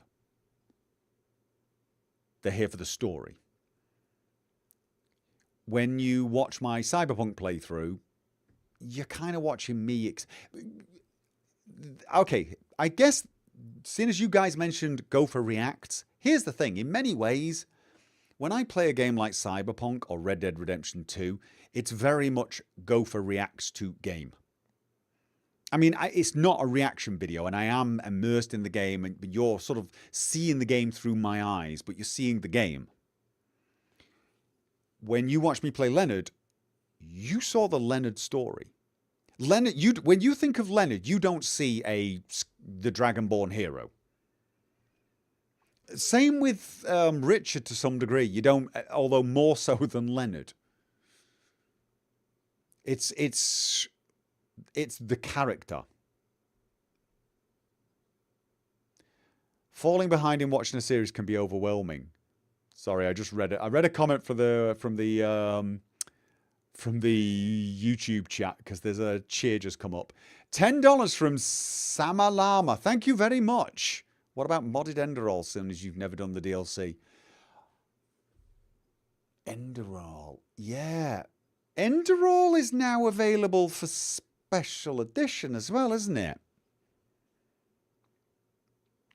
Oh, God. Is it available for VR? Oh, I'm not sure it would work well in VR with the character build system. It was a bit different, wasn't it?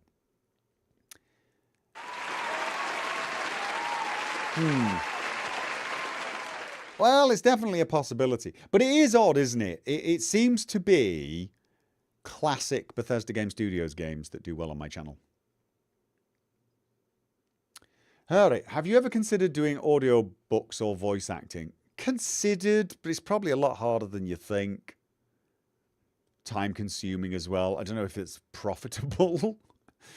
Audio books. Maybe it is. Maybe it is. I don't know. Maybe. Okay. Would you consider doing a one-off tabletop role-playing stream with staff friends? Maybe. But again, that's going to come down to getting a moment to do it. Well, like I Game Master and just torture everyone. All right.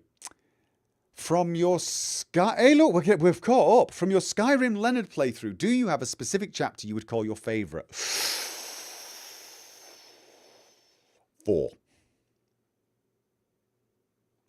Oh, I've got another super chat from Billy Thomas. $5. I agree. I sought your channel out specifically because of the immersion story. Yeah, I think it's probably going to be that. Yeah, probably chapter 4 is my favorite. I loved most of the chapters, to be honest. They're all tons of fun. Chapter 4 was just, I mean, obviously it was a time when Leonard was completely out of his depth. But it was just, I think a lot of it was the mods I was using as well. It was just, I don't know. There's something about it. I got a lot of fond memories of it. I did love like all of the chapters to some degree. And I'm trying to think if any others stand out more than that. No, I mean, look, I enjoyed every single chapter, but number 4, I felt it was, I think it was because Leonard was really, really out of his depth and just going in a completely new direction that was sort of fun for him. How long will you continue to read out staff filler questions before you realise we appear to have run out of content in this channel tonight? I don't know. Another half hour? Favourite game soundtrack? Favourite game soundtrack? Ooh.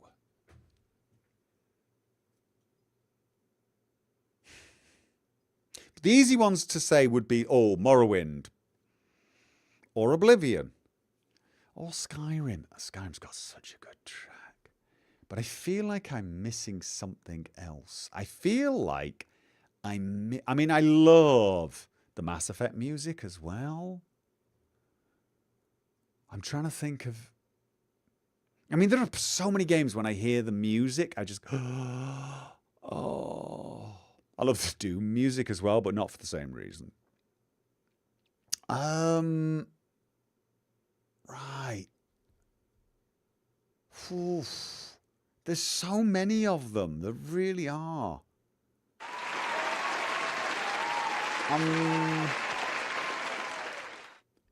Poof. Like, look, here's the thing, right? CD Projekt Red have done brilliant music in all of their games. Like, all of them.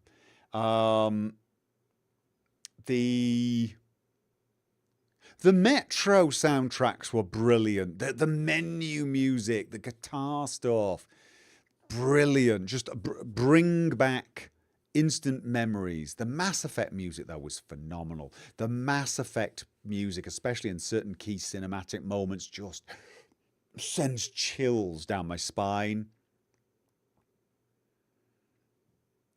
But, you know, a lot of the Elder Scrolls stuff just really just works. I mean, look, Cyberpunk still, to me, has one of the best soundtracks going. It's got music that just haunts me. And they got it perfect as well for all the moments. And I'm not talking about the radio. The radio's brilliant, especially if you don't have to disable copyrighted music. I have to do that for my Let's Play, which is a shame because you miss a lot of the good music. But I'm talking about the actual music for the game. Just, oh, yeah, brilliant. Okay, what happened to having an agenda for this stream? The agenda is to read questions. You shush you. I'm reading questions and I'm answering them. I've been pretty... Apart from the bit where I went off and started looking at my old videos, but that was related to a question, leave me alone. Nazgul, would you mind sharing a few minor details about your family, like what your kids are into these days, what kind of hobbies they enjoy? I kind of keep a bit of privacy with my kids, but there are a lot of details I've shared, like my son who's 12 and is an avid gamer. And a true PC gamer at that. Dead proud of him. All my kids are pretty physically active. They all do, you know, a variety of things. They can all play a musical instrument, except, I don't know actually, I don't think my eldest can. My eldest is like 25.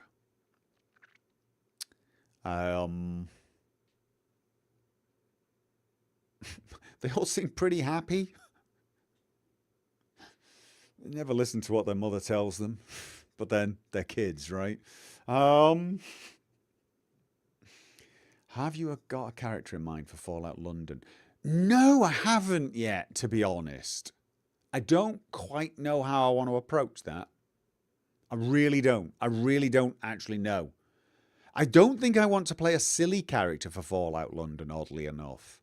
Like Skyblivion, I kind of want to play a silly character who just wants to do everything. Silly character that's just, you know,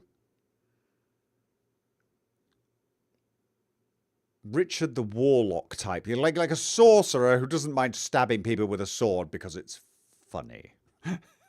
You know, silly but kind of horrible. Just because. I'm going to join the Thieves Guild because it sounds like a giggle. Right? For Fallout London, I kind of want to I want to play it a little more seriously. I don't know whether I should do a blind Let's Play first or whether I should actually play it for myself and then do a... I feel like that's one of those games that people will want a blind Let's Play of.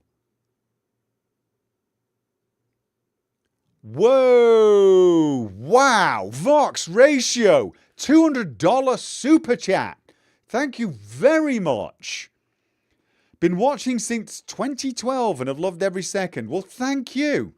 And yes, it was always about you, your characters and the story. Here's to 11 years and more. Also, stream BG3 with chat making decisions via polls. Anyway, just keep doing you and being awesome. We're here for the long haul. Thank you very much.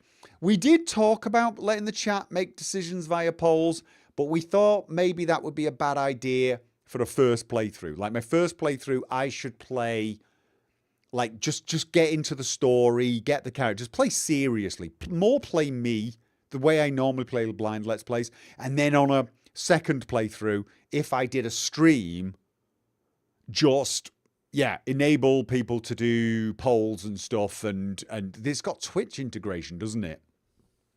If I was putting that on YouTube and Twitch, what you would have is all the Twitch people voting on everything just to annoy the YouTube people. We'd have a bit of a platform war going on, but I'm okay with that actually. That could be funny. But yeah, I could imagine doing a couple of BGS streams, playthroughs, like one serious one and then one not so serious one where, you know, we kill a Starian all the time for a giggle. Chasing the Echoes. Do you listen to some music when working out? Yes. If you do, what kind? Oh my God. Right. Random. Look at my Spotify list right now. Okay. You wouldn't. I don't have playlists because I'm not young enough to know how to do that. So I have got, for example, early on, right in my liked song list. So I can't work out to this. You've got I Want to Be Evil by Eartha Kitt. Right after it, you've got Right in the Night, which I believe is a 90s song. Then we've got, oh God, then I've got some, I think that's breakdance music. Yep, that is Just Reality Electro Freestyle, electronic Reddit version, breaking it down. But then I got things like Eric Prydz, piano. Then I'm jumping all the way to the 90s again, listening to songs that I went out clubbing to. Jump, Crisscross, Baby Baby, that type of thing. Jump Around, House of Pain. God, I've even got the conga on this. Miami Sound Machine. Snap! I've got the power. That was mostly just to have a bit of a nostalgia trip. Then we've got La Malanga Brava, Joe Cuba Sextet. And I've got all sorts of things here. I've got, a bit of Ray Barretto, Eddie Palmieri. A lot of Ray Barretto and Eddie Palmieri, actually. Let's have a look. What else we got down here? Celia Cruz. The Queen. Tito Puente, as you can tell, got a lot of Cuban stuff going on here. Savoy, I've got anything. There's techno. I've got some rock. Oh God, some Iron Maiden here. Phantom of the Opera. Just keep going. I go into like, I hear something and I just hit like, and then it saves onto my phone. So I need to sort them out into lists though. That's what I need to do. Is Derek coming back? You miss him. Yes. I need to get my VR legs back though. I need to get the whole system set up. But now I've got my sleep fixed. It's probably going to happen at some point. Who was your go-to Mass Effect romance? I can never bring myself to be anything but utterly loyal to Liari, and usually the same with other games. Do you find the same problem with similar games? No, not really. If I play different characters, I can romance different characters, but Tali is my girl. I've romanced all the female characters in Mass Effect, and I'm still gutted to this day that I couldn't romance Samara. Oh no, I didn't romance Jack. I believe you can do it. I've not done that. Why was Payday 2 soundtrack not on your favourites list? No, Payday 2. Yeah, soundtrack for Payday 2. That's brilliant. I'm gonna say though, it is brilliant, but it's not quite like the Mass Effect soundtrack that just, but it is good though, and it's just one or two songs, isn't it? It's one or two songs. It is good. I'm not ranking it quite up there. It doesn't tug my guts quite the way some of the Cyberpunk music does, though. Who's your favourite moderator? Not answering that one. God of Cheese, toilet paper. From or against the wall? Oh. Over. From the wall. Over. What an odd question. Now that you've given the diplomatic answer, who's really your favourite moderator? Still not answering that one.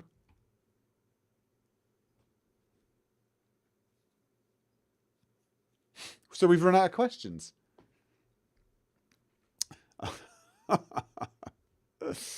I'm still trying to remember all the music I've got on my list. I've got too many. I can't scroll past them fast enough and spot them. I've got a wide, diverse taste in music, though. I mean, I've got opera on my liked list. Oh, there's a lot of Queen on there. There's a truck ton of Queen down below. I believe there's some Madonna.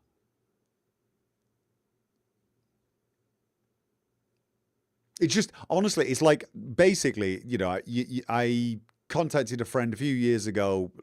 No, it was actually probably a year ago. On like vid conference or something, and we were chatting about stuff, and pretty much at the same time I was downloading loads of music we used to go out dancing to, just because that's why there's a load of 90s stuff on there, back from my heyday. It's not that I think it's particularly good music now, it's just what a nostalgia buzz. Pineapple on pizza. No! Was that clear enough, I hope? Will you wrap this up now? Probably not. More seriously, how many moderators to change a light bulb? I believe we seem to be coming to the end of the questions. The moderators are now just goofing off in the patron chat.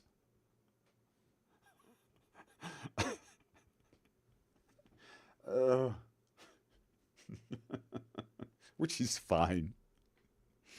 All right, let's have a look at the YouTube chat. Think you'll ever play Red Dead Redemption 1? If it ever comes out on PC, yeah, maybe. What was your favourite Starfield quest? Oh! The answer to that question is almost certainly one that's not been released on video yet, so I'm afraid I'm not going to answer the question because I don't want to let people know which quests I've done. I will tell you, one of my favourite quests was actually on the main quest. And if you've played through the game, it's the one where you meet Raphael. I love that quest. Very cliche. Very predictable, very cliche. Liked it, nevertheless. But probably my favourite quest's one of the faction quests, and I don't want to spoil it. All right. Do we have any more? Why don't you take your moderators' legitimate questions seriously? Because they don't have legitimate questions. What's your favourite Christmas food after chocolate? Ooh, that's a good question. See, now we're getting to good questions. Favourite Christmas food after chocolate? I like mince pies. I like Christmas pudding as long as it's not got almonds or nuts in it. do like Christmas pudding with cream. If you're not British, you probably have got no sodding idea what I'm talking about.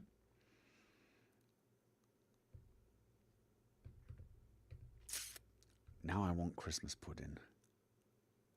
Well, there's a lot of Christmas food I like, though. Can't quite.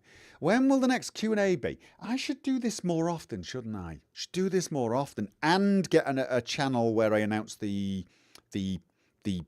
timetable in Discord. We should do one of these for every holiday. Easter. Well, we should have an Easter Q&A. Yeah. Let's do that. Let's have a Valentine's Day Q&A. Something. Let's just do this more often, because then all the questions will be asked. They'll usually be, what the hell are you playing, right? And we'll get it out there. And then someone will have to sift through 2 hours of me babbling to get the answer. I have plenty of questions. As a self-proclaimed prophet of the Outer Wilds, I can't help but ask if you or your younger son have tried it. No, but somebody bought me the Outer Wilds, I think, like years ago. And I've always meant to try it. What is it? I know I meant to try it. I did look at it. Isn't it a kind of a survival thing? Or is that just... Yeah, no, it's... Oh, you know what? I should play more games for myself in my own time. Like, you know, I've got System Shock on my desktop. I still haven't played it. No, I won't be Let's Playing it. What's your favourite Norwegian food? Chocolate. Seriously, I love Norwegian chocolate. They do good ice cream as well. They do. They do good ice cream. There you go. They do some pretty awful food here as well. Like food that I believe they created as a joke and then forgot that it was a joke. They take like these very small fish, put them in jars, and then fill them with what really does smell like gasoline. And God, don't even get me started on what they do with certain meats. Okay. Why do you hate peanuts so much? Because they are evil and the food of the devil. And anybody who likes peanuts is possessed. Why do you think you have your own time? Yeah, why would I think that? It's a crazy thought. A Mass Effect series question. Thoughts on Garrus? Ever romance him? No, I've only ever played female Shep one time, and I went the whole Captain Janeway route. I saw myself as the mother of them all kind of thing. So never romanced. To be honest with you, no real interest in that. Just, Garrus is my boy. The idea of romancing him is just like wrong on so many levels. Just can't even imagine it. What's your favourite place in Norway? Home. Speaking of food, ever tried surstrømming? No. I don't think so. I've never heard of it, actually. I've heard of sursild, and I've not tried that either. Do you get to eat the occasional Sunday roast in Norway? Sometimes, but not on Sundays, usually. But sometimes we have a roast. Yeah, we do. Occasionally, we have a roast. What do you think you'll do when Outer Worlds 2 releases? Let's play or stream? Ooh, don't know. Gonna depend on what's going on. It's gonna depend on what's going on when it comes out. Again, I'm at the moment, I'm very tempted to try streaming games, see how they're received, and then maybe plan accordingly after that. So at the moment, it's hard to say. It's just, I do know that I do Let's Plays, and I get very long Let's Plays organised, and then they're not popular. It obviously isn't brilliant for the channel. And I get that, I do understand that, but it's kind of like, well, I've already got them. What do I do to throw it away? Sort of like, you know, I mean, I enjoyed Starfield, but I know it's just not popular. Thoughts on the Elder Scrolls 4 Oblivion? It's great. I think I preferred Morrowind, like in theory. I like, you know, the story, the atmosphere, the alien nature of it, but I loved Oblivion as well. and Oblivion was a better game mechanically, because I don't wear rose-tinted glasses when I evaluate these games and think, oh, Morrowind's the best because it was the first. Well, actually, for me, Daggerfall was the first anyway. So, sorry, Daggerfall was the first. You know. But yeah, no, Oblivion's good. Oblivion is good. I think I prefer Skyrim. Honestly, I think I prefer Skyrim to Morrowind as well, but not because Morrowind was like a worse story. I think Morrowind probably had a better story. It had a better concept in some ways. It had a certain something about it. There was a certain magic and mystique as well, because it was kind of a new thing back when it came out. But Skyrim, I found Skyrim to be just such a pleasure to travel around in. Didn't have that fog of war that Morrowind had. I mean, if you were to ask me, Morrowind heavily modded, then it gets closer. But even then, I mean, it needs a lot of mods to change a lot of things. The character build system, for example, the combat mechanics. But you can never get around the dialogue in Morrowind. And people talk about the dialogue in that game like it was brilliant. And I feel like either everyone else or I have had a head injury, because the dialogue system in Morrowind was bloody horrific. It was a markup text document. Literally a markup text document. And it promoted the worst method of having a conversation. I use air quotes around the concept of conversation. The way you had a conversation in Morrowind was to click all of the purple words as fast as humanly possible, try to get any new ones that appeared and click them all. And then once you'd clicked absolutely all of them, go through it and see if any of the answers were different from the answers you got from the last 12 NPCs. It was a puzzle, not a conversation.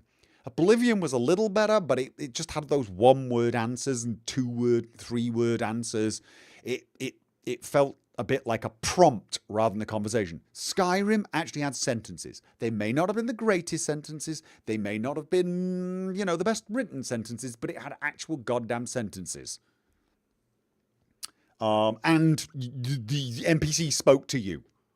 So I still prefer Skyrim on for that reason. But again, it's not because, I mean, like when Skyblivion comes out, I might end up preferring Skyblivion to Skyrim. But I suspect the problem is, and what I've seen with both Skywind and Skyblivion, is they've tried to keep the original dialogue systems as well.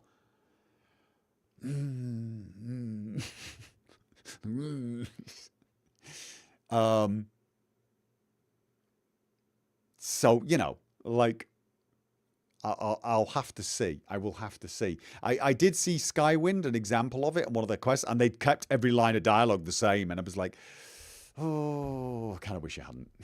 But that's, where we go. Ever had Swedish Christmas buffet food? No. Google it and lament that you live in Norway. Yeah, nice try. Just curious, now you've dropped your short keyboard, how with the fancy regular keyboard? This regular keyboard's about the same size as that one-handed keyboard I had. That one-handed keyboard, the Thrustmaster, was about the same size as at least width as the Wooting 60 HE. And with the wrist rest, it's about the same size in total. That Thrustmaster was a one-handed keyboard, but it was bloody enormous. And that was one of the beautiful things about it. Those arrow keys were huge. And you could relax your hand, fingers just falling open onto the. You didn't have to squidge your fingers like tightly together like you do on the WASD keys. You like you're doing some sort of like death claw kung fu fist strike thing in a terrible 70s movie or something, right? You didn't have to do that. You could just have your hand naturally open and relaxed on the keyboard, because the bloody arrow keys were massive. They're probably about twice the size of normal keys. And And they were positioned better than WASD as well, because the forward key was right in front of the back key rather than slightly to the left, which is a weird. and you had 7 keys you could press with your thumb very easily without moving the thumb very far at all. Whereas with this keyboard, I can press 1 key, the space. I can press the Alt as well, but I have to do this weird thing where I kind of reverse the thumb all the way under the hand, like in some bizarre contortion to press it. It's like I can just about do it, but it's uncomfortable. And while I'm doing it, there's a very good chance I'm also pressing the D key at the same time with the other fingers, because my fingers are all like twisting to get it under. So it's horrible. However, I don't know if any of you have been watching my Cyberpunk playthrough. The movement is so much smoother because the wooting is analog. If I could get a modern Thrustmaster keyboard with that layout that was programmable, so I could make up for the deficiencies of games that fail key rebinds, and it had good quality analog keys, I'd go back in a heartbeat.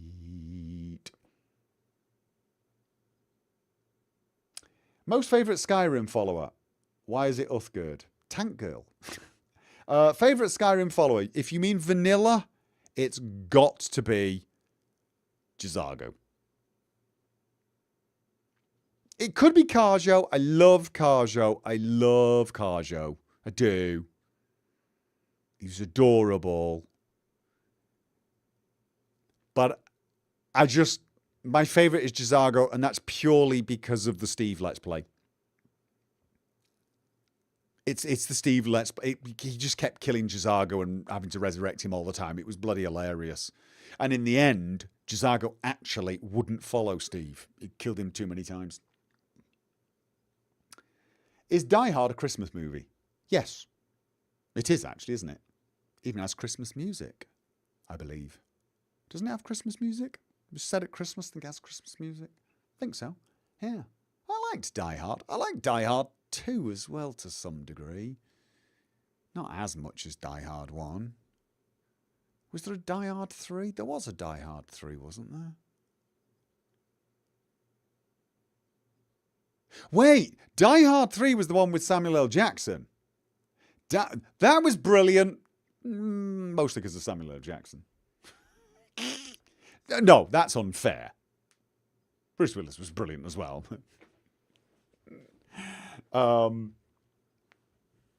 What's your favourite whiskey? Ooh. I generally prefer single malt. And I don't have a favourite brand. Can you wrap up soon so Hakazu and I can stop this who gets the green check mark first war? All right, Koriko wants me to end this because I was supposed to be going for an hour and it's gone 2 hours. And the questions are now getting silly. What do you think of the future of NPCR with how AI might be implemented, giving endless dialogue with them, followers and NPCs? It's an interesting one, but it's a question that's... Oh, and by the way, sorry. Thank you for the 100 Norwegian kroner super chat. Sorry. Thank you very much. I think the question of AI in NPCs is going to be a difficult one. It really is. How it would work with my Let's Plays is beyond me. I would have to make it so that I had push to talk. Because let's face it, in my Let's Plays, I don't want the NPC actually answering my questions. Not really. So...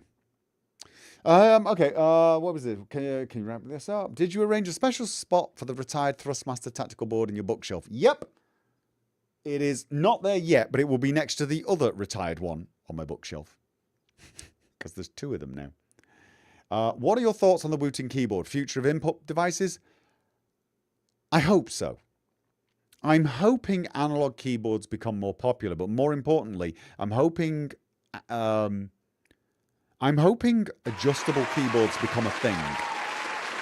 I'm sort of hoping we start to see keyboards that are actually, again, more game friendly. Because the keyboard layout is just not a good layout for games. I know everyone's used to it. You're all used to it, and so you think, oh, this is the way it's supposed to be. Trust me, after going from something like the Thrustmaster to the keyboard, you know all of the weaknesses of the keyboard, especially when it comes to the thumb. The thumb is the major thing. The fact that half the buttons I need to press are with my little finger, and I hate it when compared to the thumb, which is so much more agile than the little finger and does not affect the main 3 fingers unless you really have to contort under. Oh, okay, I can't see that one. That what was who's that? Who was that? Hey, Gopher. Is it, I can't see the donation in my. Gee, who was that? Where did he go? That one is not showing up on my feed. I heard it, but it's not showing up on the feed. Did somebody donate through Twitch? I feel like somebody donated through Twitch. Oh, and I've missed it. Can anyone tell me who it was from? And if there was the question, let me. Yeah, no, I've lost that one. Oh, now I'm going to have to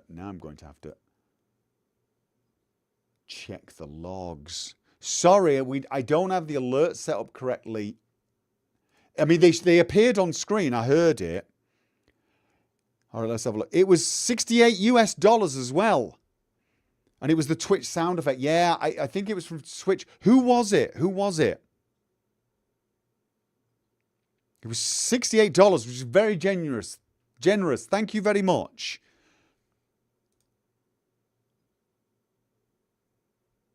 Yeah, I should have thought of that, shouldn't I? Sorry about that. Well, whoever it was, thank you very, very much. You can grab it. It won't be. It was Elfitch. Thank you very much, Elfitch. I will try to check the question if there was one or the message later on. Thank you very much. It's just a little hard for me to find right now. Mostly because I have to try and remember where they appear. I think I have to go to Twitch itself. No, Streamlabs probably. Elfitch,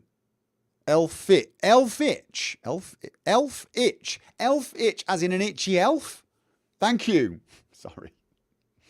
But yes, so definitely analog keyboards. If you've not seen my Cyberpunk Let's Play, go and watch some of the episodes. Just try and watch me move around. You'll notice a lot less sudden jerky movements. Like, you know, if you're running forwards and you're avoiding someone who's like walking towards you and you sidestep with the analog keyboard, it's a way smoother experience. Driving is so much easier, so much easier.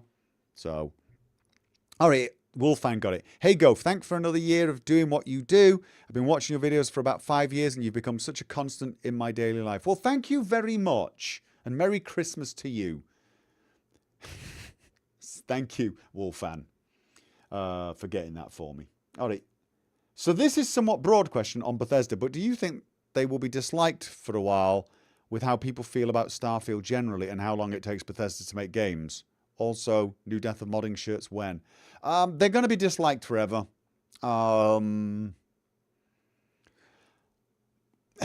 Look, they make games that some people just don't like. And for some odd reason, those people they liked Morrowind, they liked Oblivion, maybe even they liked Skyrim, but they wouldn't like Skyrim now. I think that's the problem. I think a lot of people have moved on and want Bethesda to move on as well.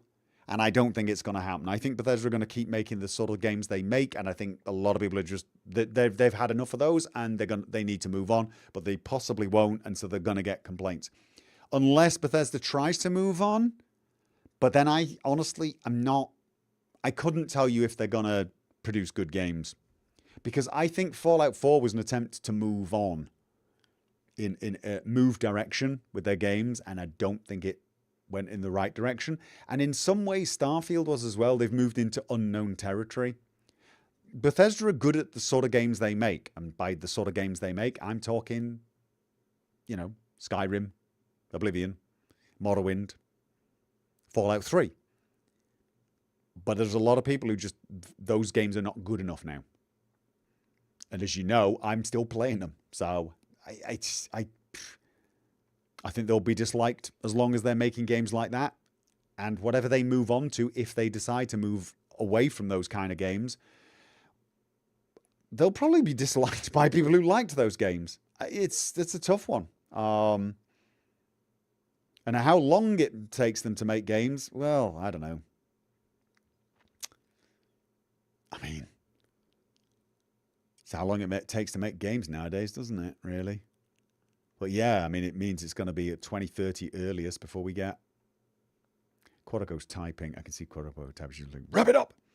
What's your take on minigames? Hate them. As well as the persuasion thing in Oblivion. Hated it. The best persuasion game I've seen to date is Starfield. The Starfield persuasion minigame is actually brilliant. It's just not quite executed well. It's a great idea. It was done well.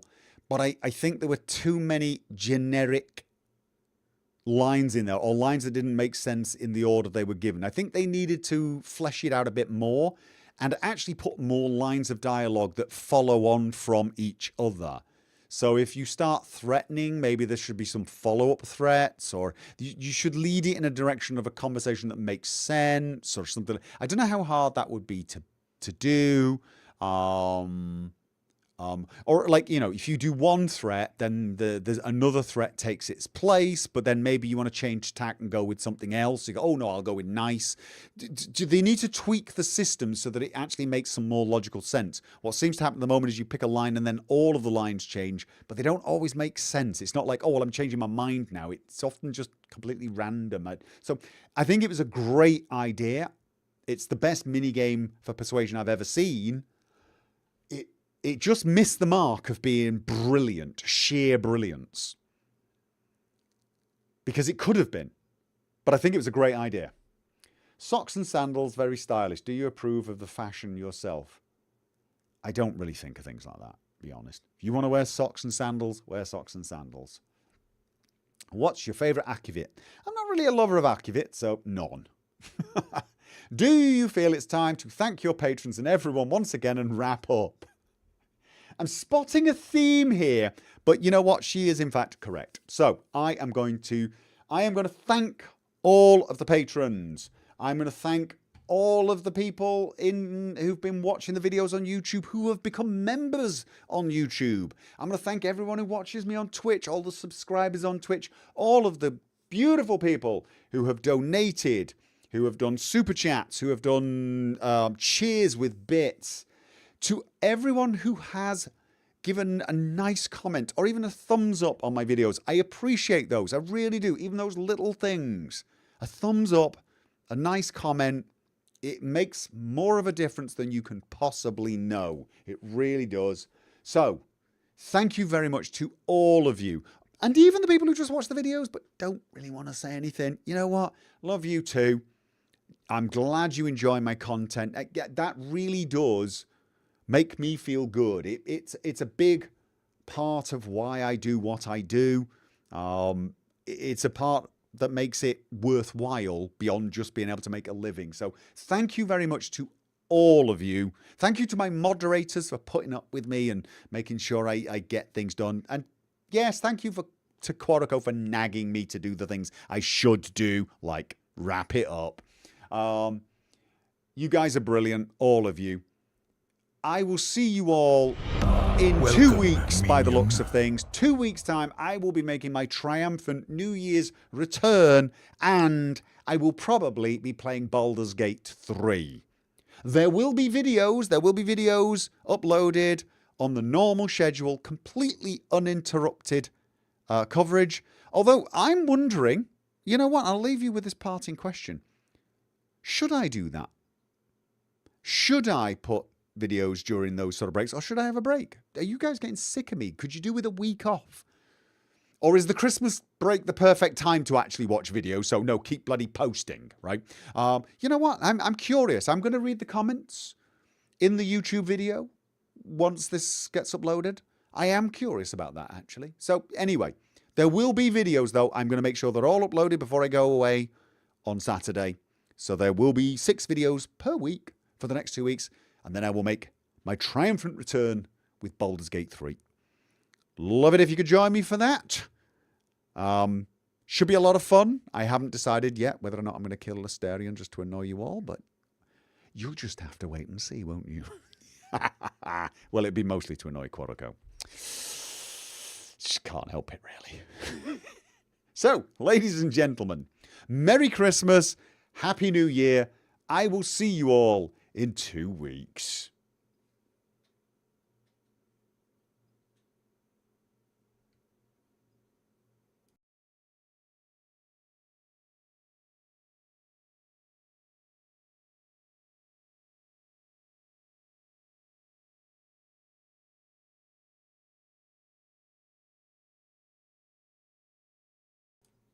Yay, the credits worked. Whee! I'm so happy. I didn't think they would, but they did.